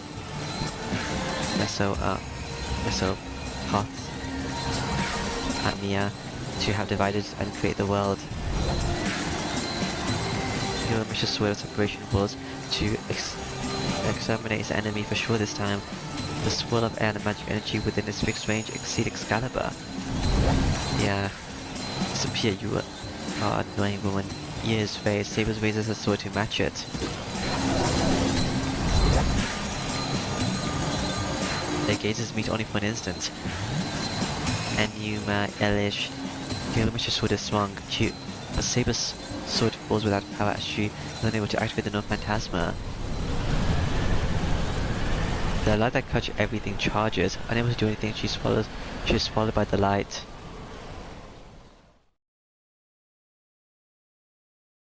This time was swallowed by the darkness. Hell is printed into my brain. There are 5 original penalties: life penalty, body penalty, freedom penalty, fame penalty, fortune penalty. Give the penalty that exceeds such punishment: mud, darkness, and malice. Elimination of human rights by castration. Exile, execution, torture, and sadism upon the body through digestion. Denial by consensus of the colony that eliminates Solana. Die. Scorn from judgment and selfishness that takes away men's fortunes. Death penalty, penal service, imprisonment, custody. Fine penalty, crime from a grudge, crime from self, interest, unconscious crimes, self-conscious crimes, civil war, inductment, false statement, theft, robbery, kidnap, suicide, rape, arson, bombing, violation, neglection, homicide, mass violence, death at work, overconfident accident, die. Misdiagnosis, concealment, violence for benefit, violence for self-protection, violence for love, violence for respect, selfish, stealing, fraudulent, concealment, murder, theft, crime, personal grudge, attack, dirty, you are dirty, atone, violence, every crime, every victim, atone for everything. This world is ruled by something not human. Know the consciousness to reform your crimes. Die. Know the penalty to reform your crimes. People's kindness is here. There is so much it cannot be noticed. Know the violence to hide crimes. Know the power to hide crimes. People's malignance is here. It is so rare that it is not noticed. 100 kindness and 1 malignance shines bright to keep the balance and exists as great evil to compete with the masses of kindness. There are 5 original penalties. Self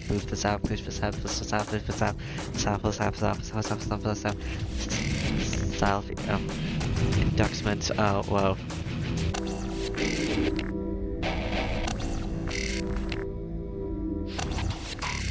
My brain explodes. The mud eats away at my body, remains and seals my wrath mercilessly. I'm crushed by the things, getting all senses.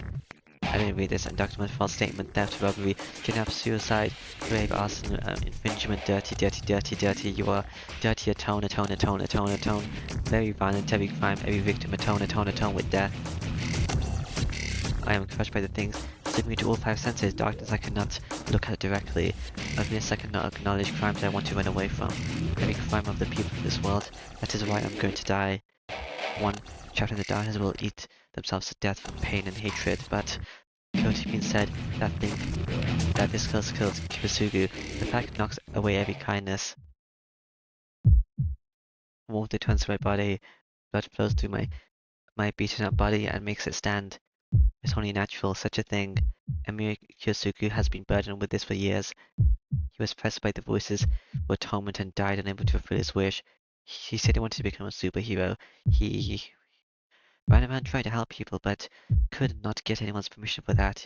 Yet he still did what he could to pursue the ideals he had abandoned. In the end, he was relieved by something a kid had said and nodded himself that everything was okay. So I have to stand up.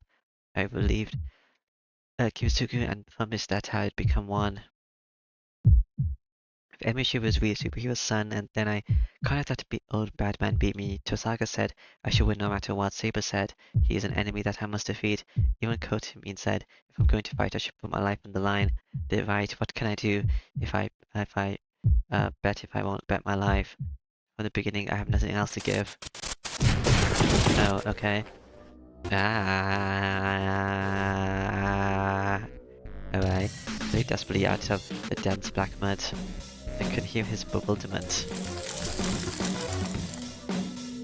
Oh, pages. My throat is burning. My pipe tears every time I breathe, and it feels like I'm swallowing pieces of glass. I don't care. Tears are welling up from anger. I'm going to go crazy from anger before I go crazy from the curse.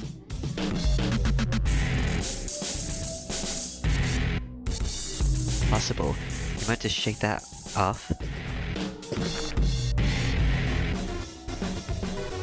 I push my body and run. I put one hand behind my back. I grab the dagger I've hidden until now. I'm astonished. I thought you escaped that thing, but it was super mine. It seems you have run out of ideas. Shut up, I never had any plans in the first place. I run. Like, Kodamin sticks his hand into the wall behind him and extracts another clump of darkness. You can follow your servant that proves that I was Saber being defeated. You have no one else to help you now. All my hesitation disappears. If I reach Kodamin, I think his biggest weakness was that line. Because the command spell is on my left hand, it's the only proof I have. As long as my command spell exists, Saber exists. She must have defeated Gilgamesh by now, and she'll be heading over here. I think Saber will be angry if I don't meet her with open arms. So I will defeat you right now, to fulfill the last promise I made with her. Darkness approaches. A grey curse is released from Kotimin's hand. My body melts from my fingertips. I won't look away. This is my role there. It's something I can do. Anima Elish. A dislocation runs through space. With a flash of light, a roar of wind, the swirl of destruction is set loose from Ia Q. With that infantile Saber could not even use her no phantasma. She goes a sword and moves her body forward as if falling.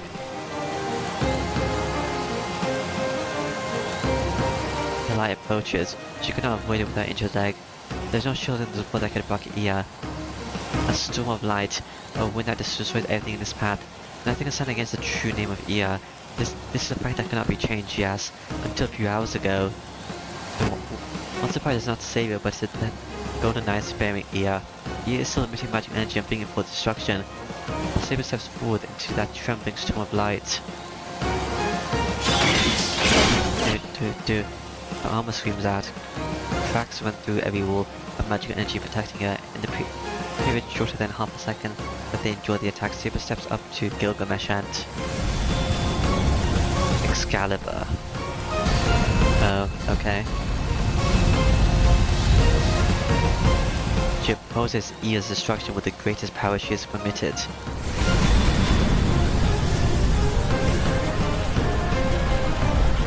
Heat and light rumble wildly. The crash of the great swords push against each other with pure power, creating a boundary in space. But is this not useless?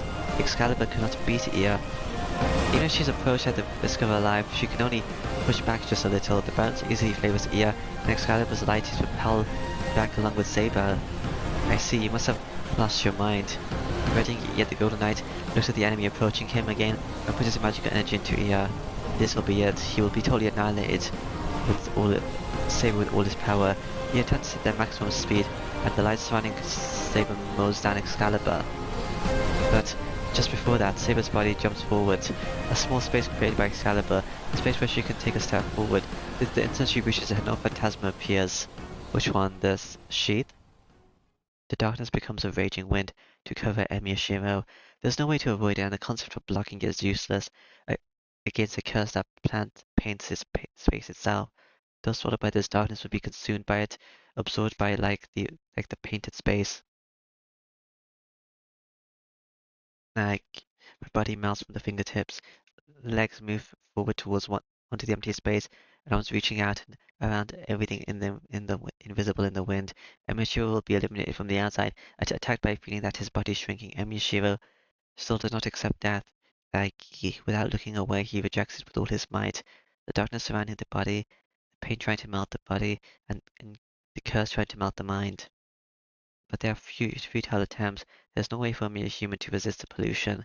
The body is still moving, the arm raised to grab something is still raised, but the mind is already destroyed. The mind is already painted in black, and the body should disappear into darkness as well. In that moment, you are my. Why is that a voice remembered?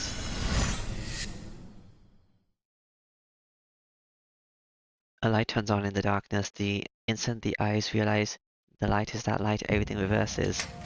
The hammer comes knocking down. The mind accelerates, crackled with sparks, and creates the shape with an unbelievable speed. Trace on. The spell is to begin. The projection is murmured in an instant. It is completed, omitting every step of manufacturing. That is right, there is no need to reproduce it from scratch, because the shape was engraved in the body. It is perfect in memory as it was part of Emiyashiro's body. Remove my sheath. The arm reaching out still moves. The weapon created without concentration or spellcasting is grabbed. He's grabbing it. The world changes completely as darkness is destroyed by Golden Knight, and in Emiyashiro's hand is the perfectly reproduced sheath of Saber. And like that, with Ia standing ahead of her, the no phantasma is activated.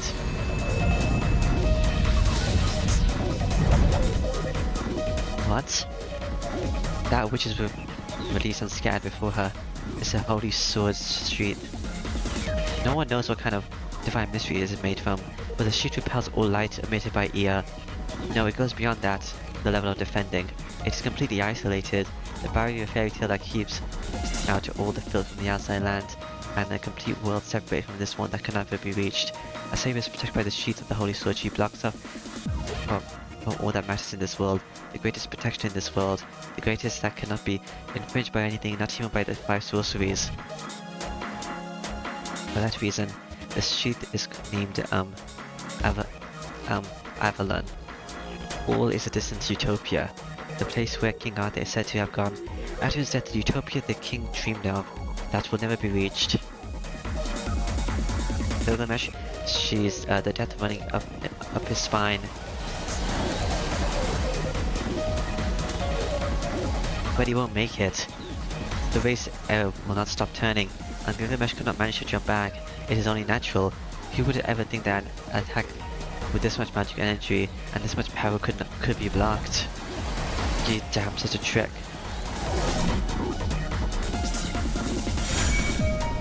Blue clothes running. There's no armor on Saber. She released the armor's protection, put the magical energy into a sword and...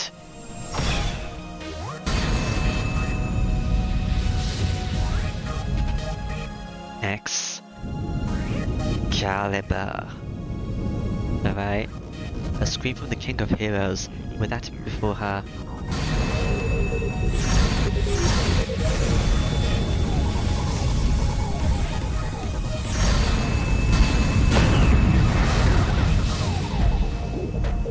Oh, I said it a bit too early, it's Caliber. The sword splits the Golden Knight into two with an attack using all her might. I should have held it. I don't know. All darkness is blown away.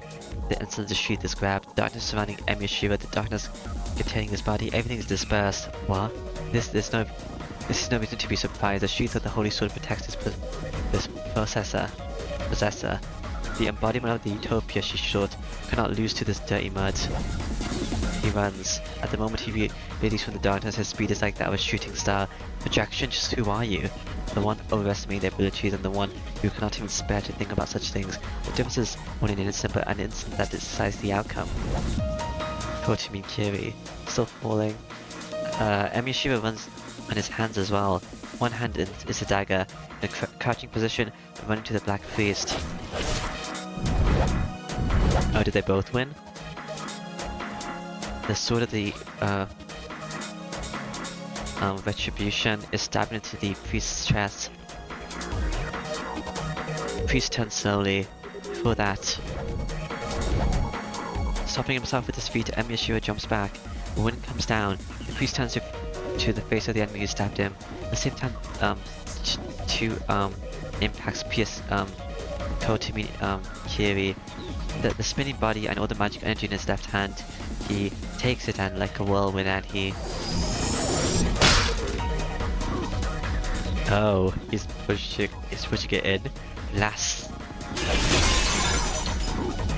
The magic energy is poured into the Asgard sword along with the word of release. Now they both died at the same time. That's interesting. The golden sword was swung. She must not even have enough the energy to raise it back up. Saber keeps her sword and her face down. Slashed up, the man beholds the knight that has defeated him. The sound of wind echoes through the compound. The waves of light that, like a flood, are no more. The two knights share no words as they place themselves in a parting call at the battle's end. And the man sighs. He raises his weak hand and touches the creak of the knight in front of him as if making sure she exists. You are a hateful woman. You oppose me to the very end. The golden arm starts to fade away. The existence of the King of Heroes is disappearing. But I shall forgive you. Some things are beautiful because they cannot be attained. His fingers slip. His raised arm falls powerlessly to the ground. And if that is the case, then it was inevitable that would lose to you. He says it subtly, and in his final moments, goodbye, King of Kings. It was indeed fun. He smiles ironically and disappears. Was Saber the King of Kings? Or was Saber saying that? Sparks fly onto the priest's uniform. The sparks are coming from the dagger in his chest. No chunks of flesh or blood are flying out, but still the battle here is over as well. He doesn't even look at me, he just looks down at the dagger in his chest in disbelief. The wind is blowing.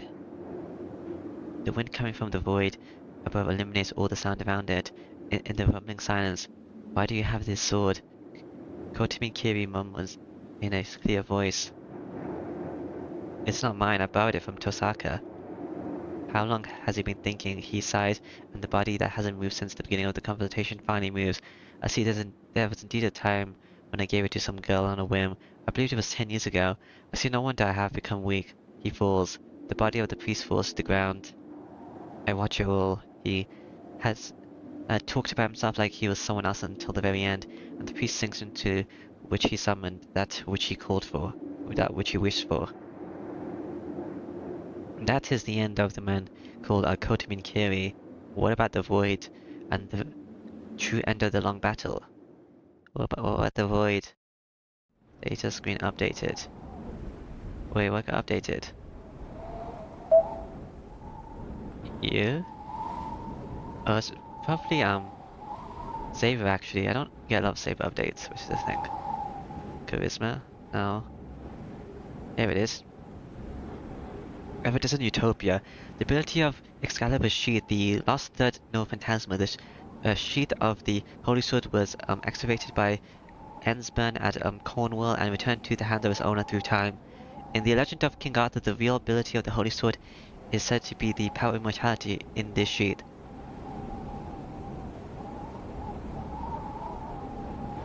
It has the ability to heal wounds of his owner and stop their aging, but it can actually be called a ring fortress centered on an individual. By producing this sheath and moving it oneself into the land of the fairies, it shuts it shuts out all physical interactions. It can even be defended against, or it can defend against one of the sorceries, iteration. Rank EX, barrier type, no phantasma, target 1 person. Alright. The enemy's gone and I will face the final large task. The black void in the sky. The mud has stopped, but the strange void is still beating. That is the Holy Grail, the omnipotent grail that could have been given to the winner of this war. There's a wind blowing. Kotami is gone and the power binding Ilya must have vanished. Ilya is now free of that void and she is sleeping by my side. I don't know what condition she's in, but it doesn't seem like her life is in danger. She should wake up fine and go home, and if I go home I have to suck a look at her. This war has ended. Nobody else is going to get hurt and I won't lose anyone else. The masters are gone and the servants will disappear as their task is over. I already knew this was going to happen. We climbed those long stairs together. Our parting is already done. All that's left is to close the curtains. I walk with an empty mind, looking up at the void, and she appears. She walks straight towards me, her figure unchanged since the first time I saw her. She stops close enough that I could reach out to her. There are no words to confirm her safety, to congratulate her after the victory. That this was something that was already decided, so there's only one thing left to do. I will destroy the Holy Grail, that is my will. So saying, she starts to walk. The strong winds do not affect her as she approaches it step by step. She must be in range. She quietly readies her sword and looks at the black void. I stare at her back. I clench my fist hard and bite my lip, stifle the words about to come out of my mouth and engrave her figure into my memory, and then, Master, please give me the order. I cannot destroy without your order. With her back to me, she tells me to use my last command spell. Saber will disappear once the Holy Grail is destroyed. No. As she will destroy the Holy Grail, she will never become a servant. Saber became a servant because she sought the Holy Grail. Destroying the Holy Grail out of her own will means destroying a contract as well. If she destroys the Holy Grail, she will end her life as the king. Jira, I want to hear you say it. Saber's voice. Every time I hear it, I want to scream. To tell her not to go, I want to scream for her to stay here. But that's something I should not do even for the sake of my life. I love Saber. I want her to be happier than anyone and I want to be with her forever. But if I truly love her, that's wrong. I love Saber as she continued to fight even after getting hurt. She was the girl who discarded everything, was full with injuries, yet still protected all the way through. If I consider that beautiful and want to protect it, I cannot destroy her life just for my own selfishness. She was born as a king and lived as a king. That will not change no matter what. The time she swore to carry the sword, the girl became a king and nothing else. That is her pride. She went through the battle so that in her final moment, she'd be able to believe her path was the right one. The dreams of the girl Autoria, the mind that chooses to be the king over her own life to fight. Even after she learned it would be unrewarded, she clasped the sword and defended the oath of the king for many years.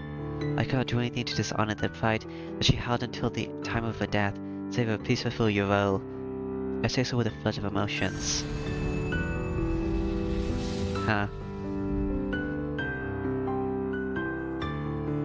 Oh, it's Excalibur. An overflowing light, the void in the sky is cut in half by the light and disappears without a trace. There's nothing left. The destroyed mountain is now a flat field. Dawn is in the distance. The horizon is shining and gleaming gold. My left hand hurts. My last command spell disappears. That makes me accept that the curtains have been drawn. So everything is over. Yeah, this is it. There's nothing left. I see then our contract is about to end. I became your sword. Defeated your enemies and protected you. I'm glad to have fulfilled this promise. Yeah, you did well, Saber. Nothing more needs to be said. Saber is far away and I do not run to her. The morning sun rises. The hottest wind begins again and a goal that seems to last forever. In the end, there is only one thing I must tell you. Saber says in a voice filled with determination. What is it? I reply like always with my best bluff. Saber's body wavers.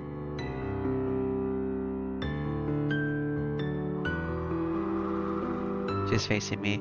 She looks straight at me and in a voice without regret. Shiro, I love you. Okay, cool, I guess. Say those words. Have fun dying, I guess. I don't know. Wind blows. I close my blinded eyes and open them again. Oh, they're gone. I don't think there's any surprise. I kind of saw this coming that our parting would be like this. Very bright. An open field fills my eyes. As the wind blew, the night disappeared. Just as she appeared, there were no trace. Yeah, it really is just like you. There are no regrets in my voice. I squint at the rising sun, like keeping everything I lost close to my heart. I stare at the horizon, wishing never to forget, and for it to never fade. A distant land glowing in the sunlight, resembling the golden field she ran through.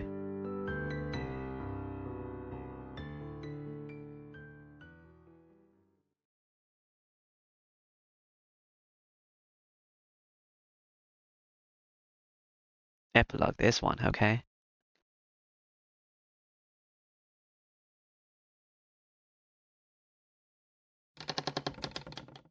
I hear a sound. I hear the sound of the old, heavy, rusty door of the shed open. Oh, the light comes into the dark shed. I stare. It's hard to wake up. Senpai, are you awake? I don't even need to check who's there here. Oh, so it's time already. Oh, Sakura. Taking a deep breath, I open my eyes. Sup? Good morning, Senpai. It's almost time to wake up. I guess you're right. Morning, Sakura. Thanks for waking me up. No, it's nothing you need to thank me for. I knew you would wake up properly, so I only did a needless thing. I guess until Sakura isn't here anymore. I see then. Why did you come to wake me up? I wanted to wake you up today, so I woke you up 20 minutes earlier than usual. This is a special day, you know. Oh? That reminds me. That's right, today is a special day. Sakura, I don't think I even need to ask, but Fujini isn't here yet, right? No, Fujimaru-sensei is not here yet. Oh, but Ilya-chan is already here. As I thought, Ilya being the only one here means one thing. Crap, sorry Sakura, but can you take care of breakfast? I'll go wake up Fujini. Oh yes, sorry for your trouble, Senpai. Guess Ilya's fine. Fortunately, I worked late last night, so I'm still in my work clothes. It's good I can go outside without having to change. I'll be back in 10 minutes, so I'll leave the rest to you. Yeah, sir, please do so. Sup, Ilya? Oh, she was awake. Yeah, I just woke up. I'm going to wake up Fujini. So help Sakura out, will you? Patting Ilya on her shoulder, I head to the front entrance. I got beat. Jeez, I told you I'm going to wake up Shiro up, Sakura. Ilya runs to the shed screaming. Such a scene isn't that unusual now. Ilya said that she wouldn't go back to her country, so I consulted Fujini to see if I could keep her to my place. Fujini really objected, but she said the house was better and ended up taking Ilya in. Since then, staying at Fujimaru's house, Ilya comes attacking with Fujini at morning and at night. Needless to say, their target is breakfast and dinner. It's been 2 months since they started living together, and they seem to be in unison now. When I walk past the shed area, I hear voices over the wall. It's Sakura and Ilya talking. Though Ilya would not get along with Sakura since Ilya has that really unreserved personality, but I was wrong. The two consisting of the energetic Ilya and the quiet Sakura are getting along well, even though they're rather noisy. In fact, Sakura is regaining her spirit because of Ilya.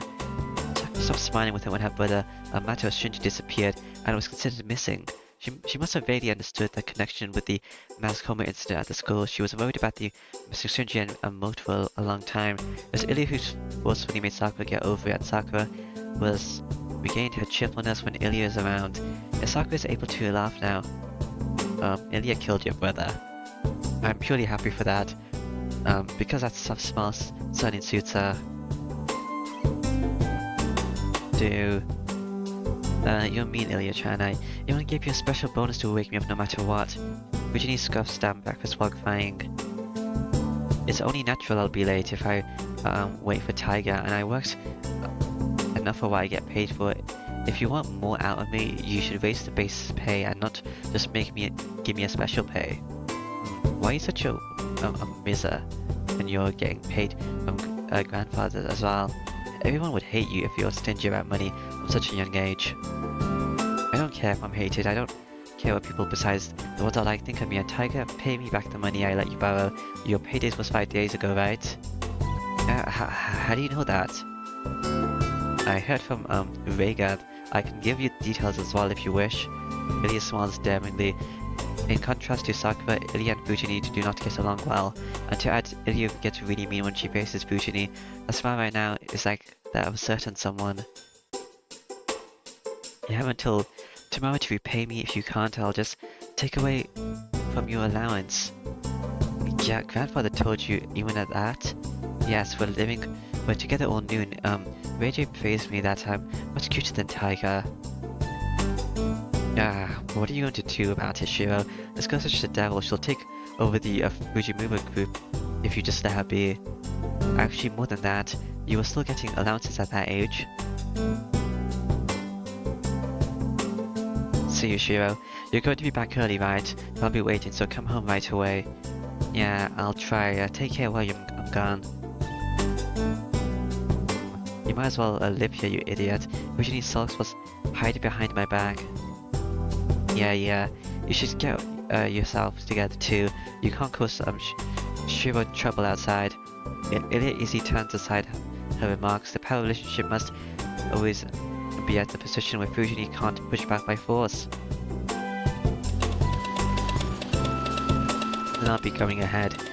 But don't walk slow and be late for school. Fujini has a bike?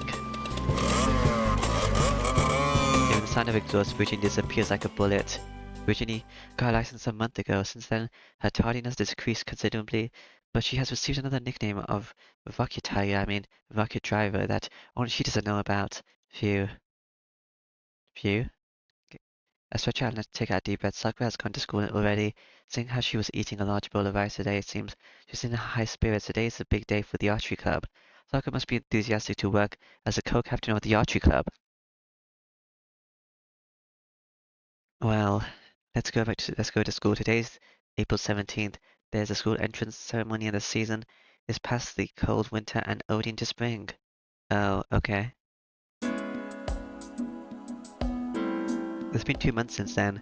It feels like a lot has changed since she has gotten away, but I think the changes are trivial. Winter ended and spring came. That's all that's changed. I feel like I've grown up a bit, but it's not like that caused me too much to be any different. So not much has changed. Emiyashiro was clumsy and running after Kirisuke as usual. That's so. Hello, Tosaka-rin. Good morning, Emiya-kun. It's unexpected to see you in the morning. Hey, it sure is a good day today, Tosaka. I raise my hand and greet her. But it's really unexpected. We barely miss each other recently. Well, I certainly didn't come across you too many times before.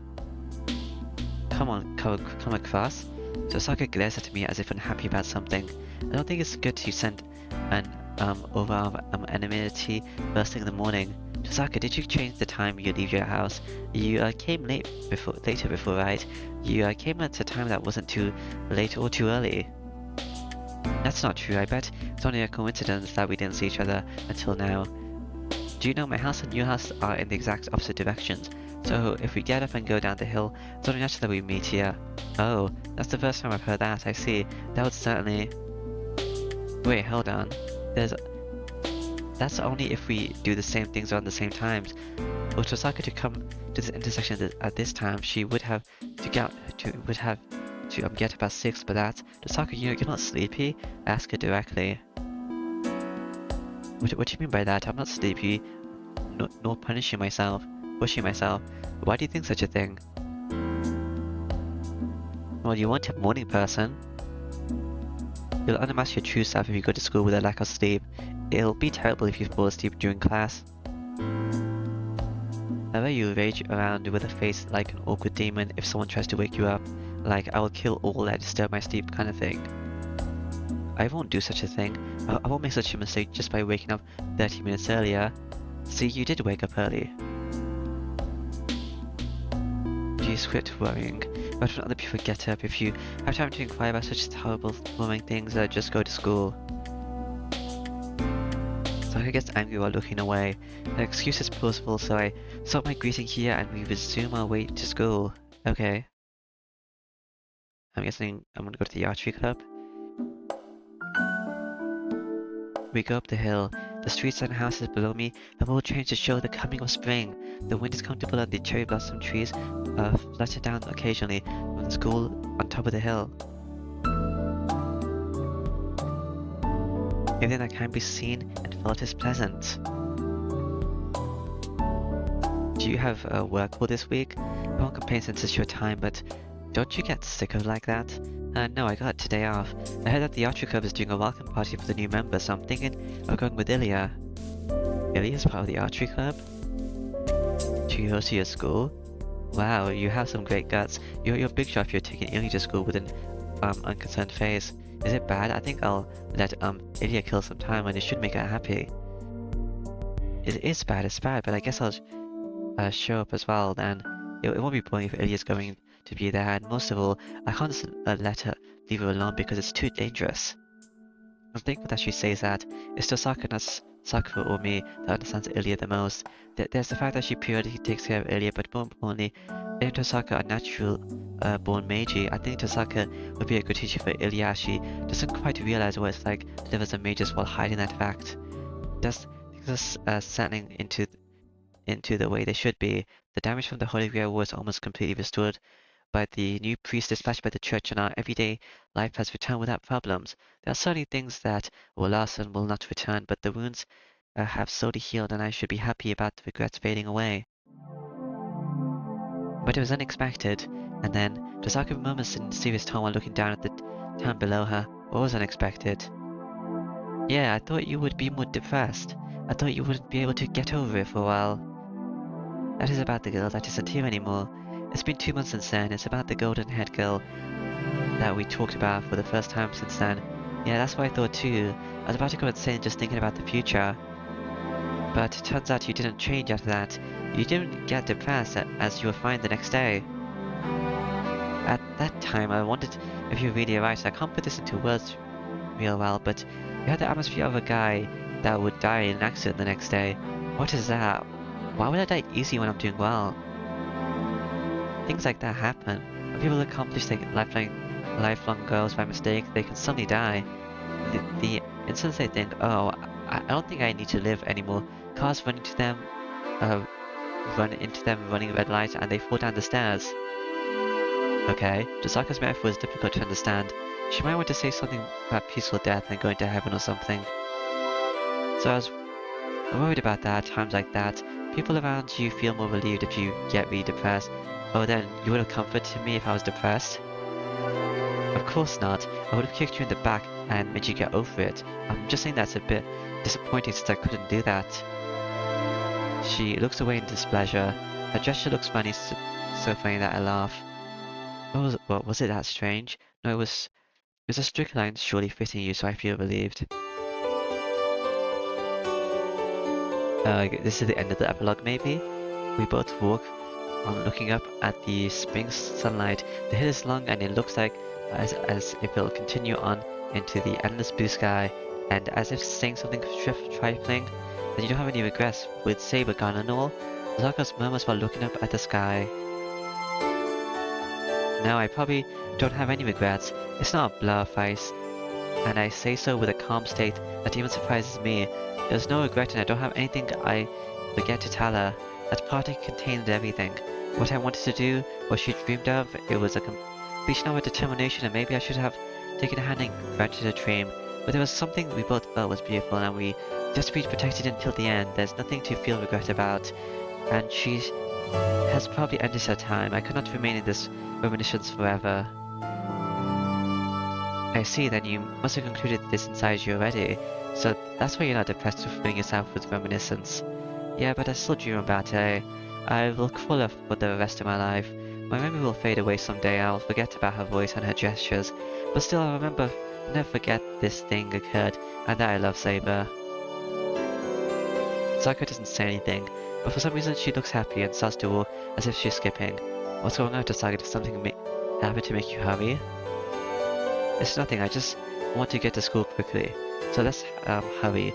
I'll leave you behind if you're slow. Turning around, Tosaka starts running up the hill.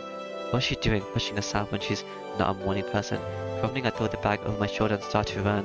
It's still 7:30. It's too early a time for a student to not involved in any club activities, but I guess there's nothing wrong with being early. Running up the road that seems to go up into the sky, I reach the school earlier than usual. Today is the day the new year starts. Time to celebrate, I have to shake off my own memories and hurry up. Traces will never go away, even if I am almost cry from the vacancy hitting my heart.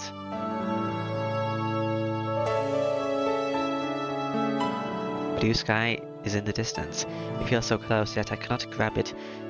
Even if I reach out with my hands, I looked up at the stars before, the stars that I cannot reach and the wishes that will not be granted. There is nothing we have been able to leave behind for each other, therefore the traces and memories will disappear someday. But still, even if we will not reach her, there should be something that will remain in our hearts. There is something that remains in our hands, but we lived the same time and we looked up at the same things. If I can remember that, I believe that we can be together even if we are far apart. I can assent that as there are things that will go away, there are also things that will not go away. That is why I'll keep running for now. If I aim for the distance, there should come a day when I'll be able to reach out for what I've been aiming for. Winter has passed and it's spring, the season of new beginnings. Under the blue sky that she has also seen, I keep running up the hill. Yeah, this seems like the end of the prologue now. Is it credits now, maybe? The battle has ended. Last battlefield, the battle that was fought between the split halves of our country ended with the king's victory. Aha. The night is running. The battle has ended. The bloody red sun has already set, and the darkness of the night is already ruling over the battlefield. The hill covered with corpses, and filled with curses, crying out to try to take the survivors with them. Though it is all, the night keeps panting. A rein is in the knight's hand, and the wounded white horse earnestly follows him.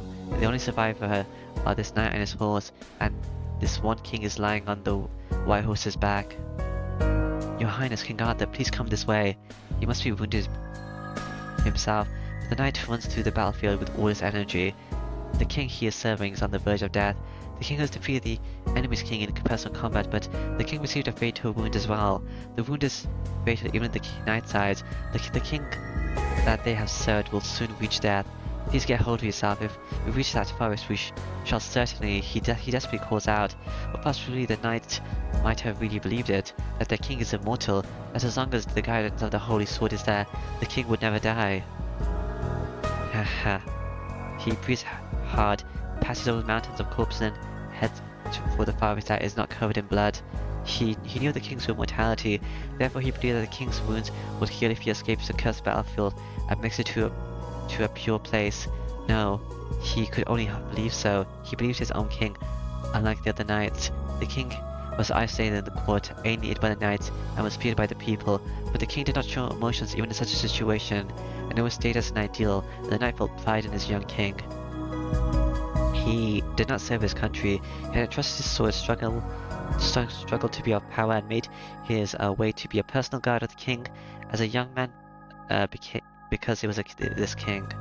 The masked king, the boy who tried to allow no personal feelings, and to be fair, he might have hoped to be able to see the king's true face if he went near the king. He just wanted to see the king's true expressions. Not the face he puts on during the battle in the castle, but a real smiling face of a human. It should appear in the court when he has been released from his duties. No matter how perfect a king is, he cannot strain his mind 24 hours a day, but that thinking proved wrong. The only thing he found out was the truth contrary to his expectations. He has made it into the ranks with the Imperial Guards and was able to guard besides the king. He has guarded the king closer than any other knights and kept watching the king's behavior, but still it did not happen even once. His king never smiled. Haha, since when did he feel angry towards it? The king has accomplished so many deeds and has accrued much glory, but in fact the king never showed such a peaceful face. He could not prove of that fact. He wanted to believe such a thing should not be allowed. That is why I wish for his king to be awarded the light. But he has yet to accomplish that. The king is still isolated. That is why the knight continuously did not approve of the king's death. He cannot end it here. He thinks that this great king is not rewarded enough for his actions. Or is the king smiling now? Your Highness, please stay here. I shall go get someone right away.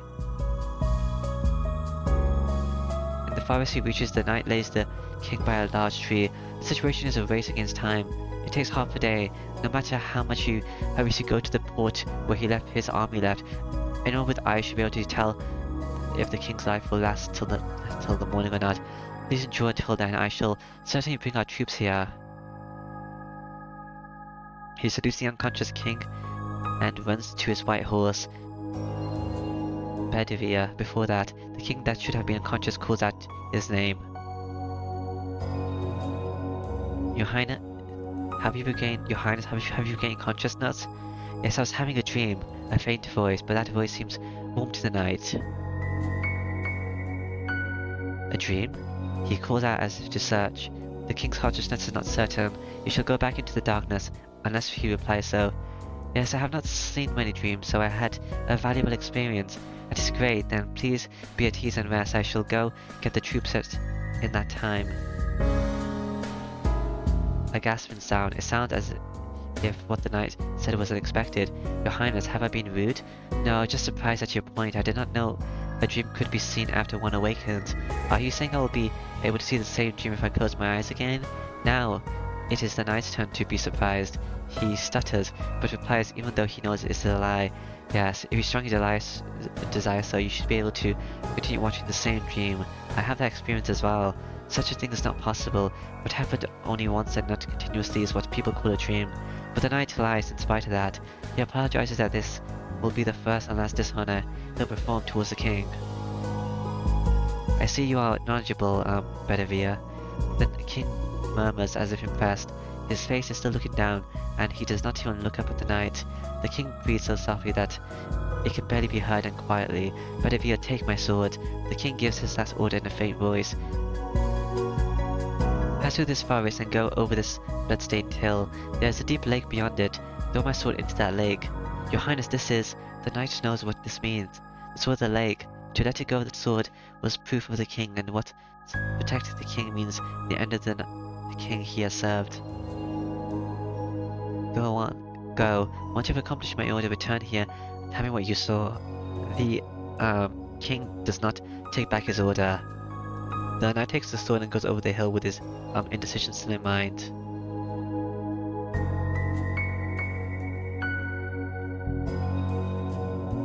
And the knight hesitantly returns the sword for 3 times. The lake was certainly there, but he just could not throw the sword into it. But if he throws the sword and his king would disappear. The knight is unable to throw away the sword, but is unwilling to part with the king, and the knight turns around and returns to the king. The king repeats to the knight. As the knight lies to the king that he has thrown the sword away, then the king only replies to follow his command. To disobey the king's command is a great sin for a knight, but still he disobeyed the king's command twice. He was reluctant with the king's life when he faced the lake, but that comes to an end. As the knight figures out that he cannot change the king's decision, he throws the sword into the lake on his third visit. The holy sword returns to the lake. A white hand appears from the water and receives the sword, and after going through the sky 3 times, this holy sword vanishes from this world. And the knight finally accepts it, the king's end. That the duty was too long has finally ended. And crossing the hill 3 times, the forest is covered in morning sunlight. The battlefield is afar, in the pure light mist that does not show any traces of a bloody battle.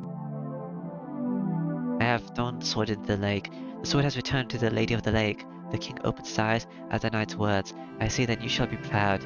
You obeyed your king's command. The knight nods silently to the voice facing death. Everything has ended. Chaos in this world will still continue. The battle will not end, and the day of ruin will come around soon. But the battle of the king has ended. She has fulfilled her duty until the very last moment. The light disappears. Finishing her task, has strength disappeared from her body? I'm sorry, Bedivere. This sleep will be long. As if going to sleep slowly, she gradually closes her eyes. The morning sunlight fills the air. The forest stands there quietly, and his king goes into a long sleep. The night keeps watching over her figure. The king that he wished for, a lonely king that was seen off by just one night, but her face is what he wished for, a peaceful sleep. In her last moments, the king has obtained peace that she has never been able to obtain. We're just happy about that fact. The knight thanks to someone who has given her peace and proudly watches over his king.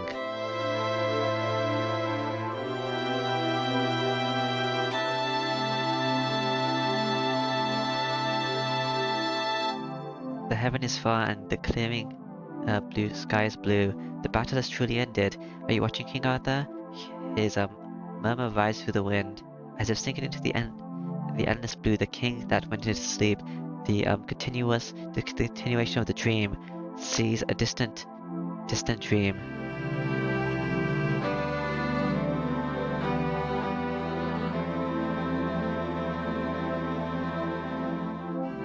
The battle is over. Let's put away down our swords and rest in this momentary peace. After dozing in a warm sleep, a new day will dawn. The days continue on, and we are still following the same star we once saw.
Finn.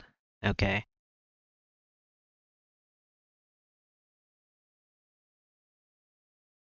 Try again. From the night of the third day. Yeah. Alright. Oh, this looks different. I guess that's because I got the ending.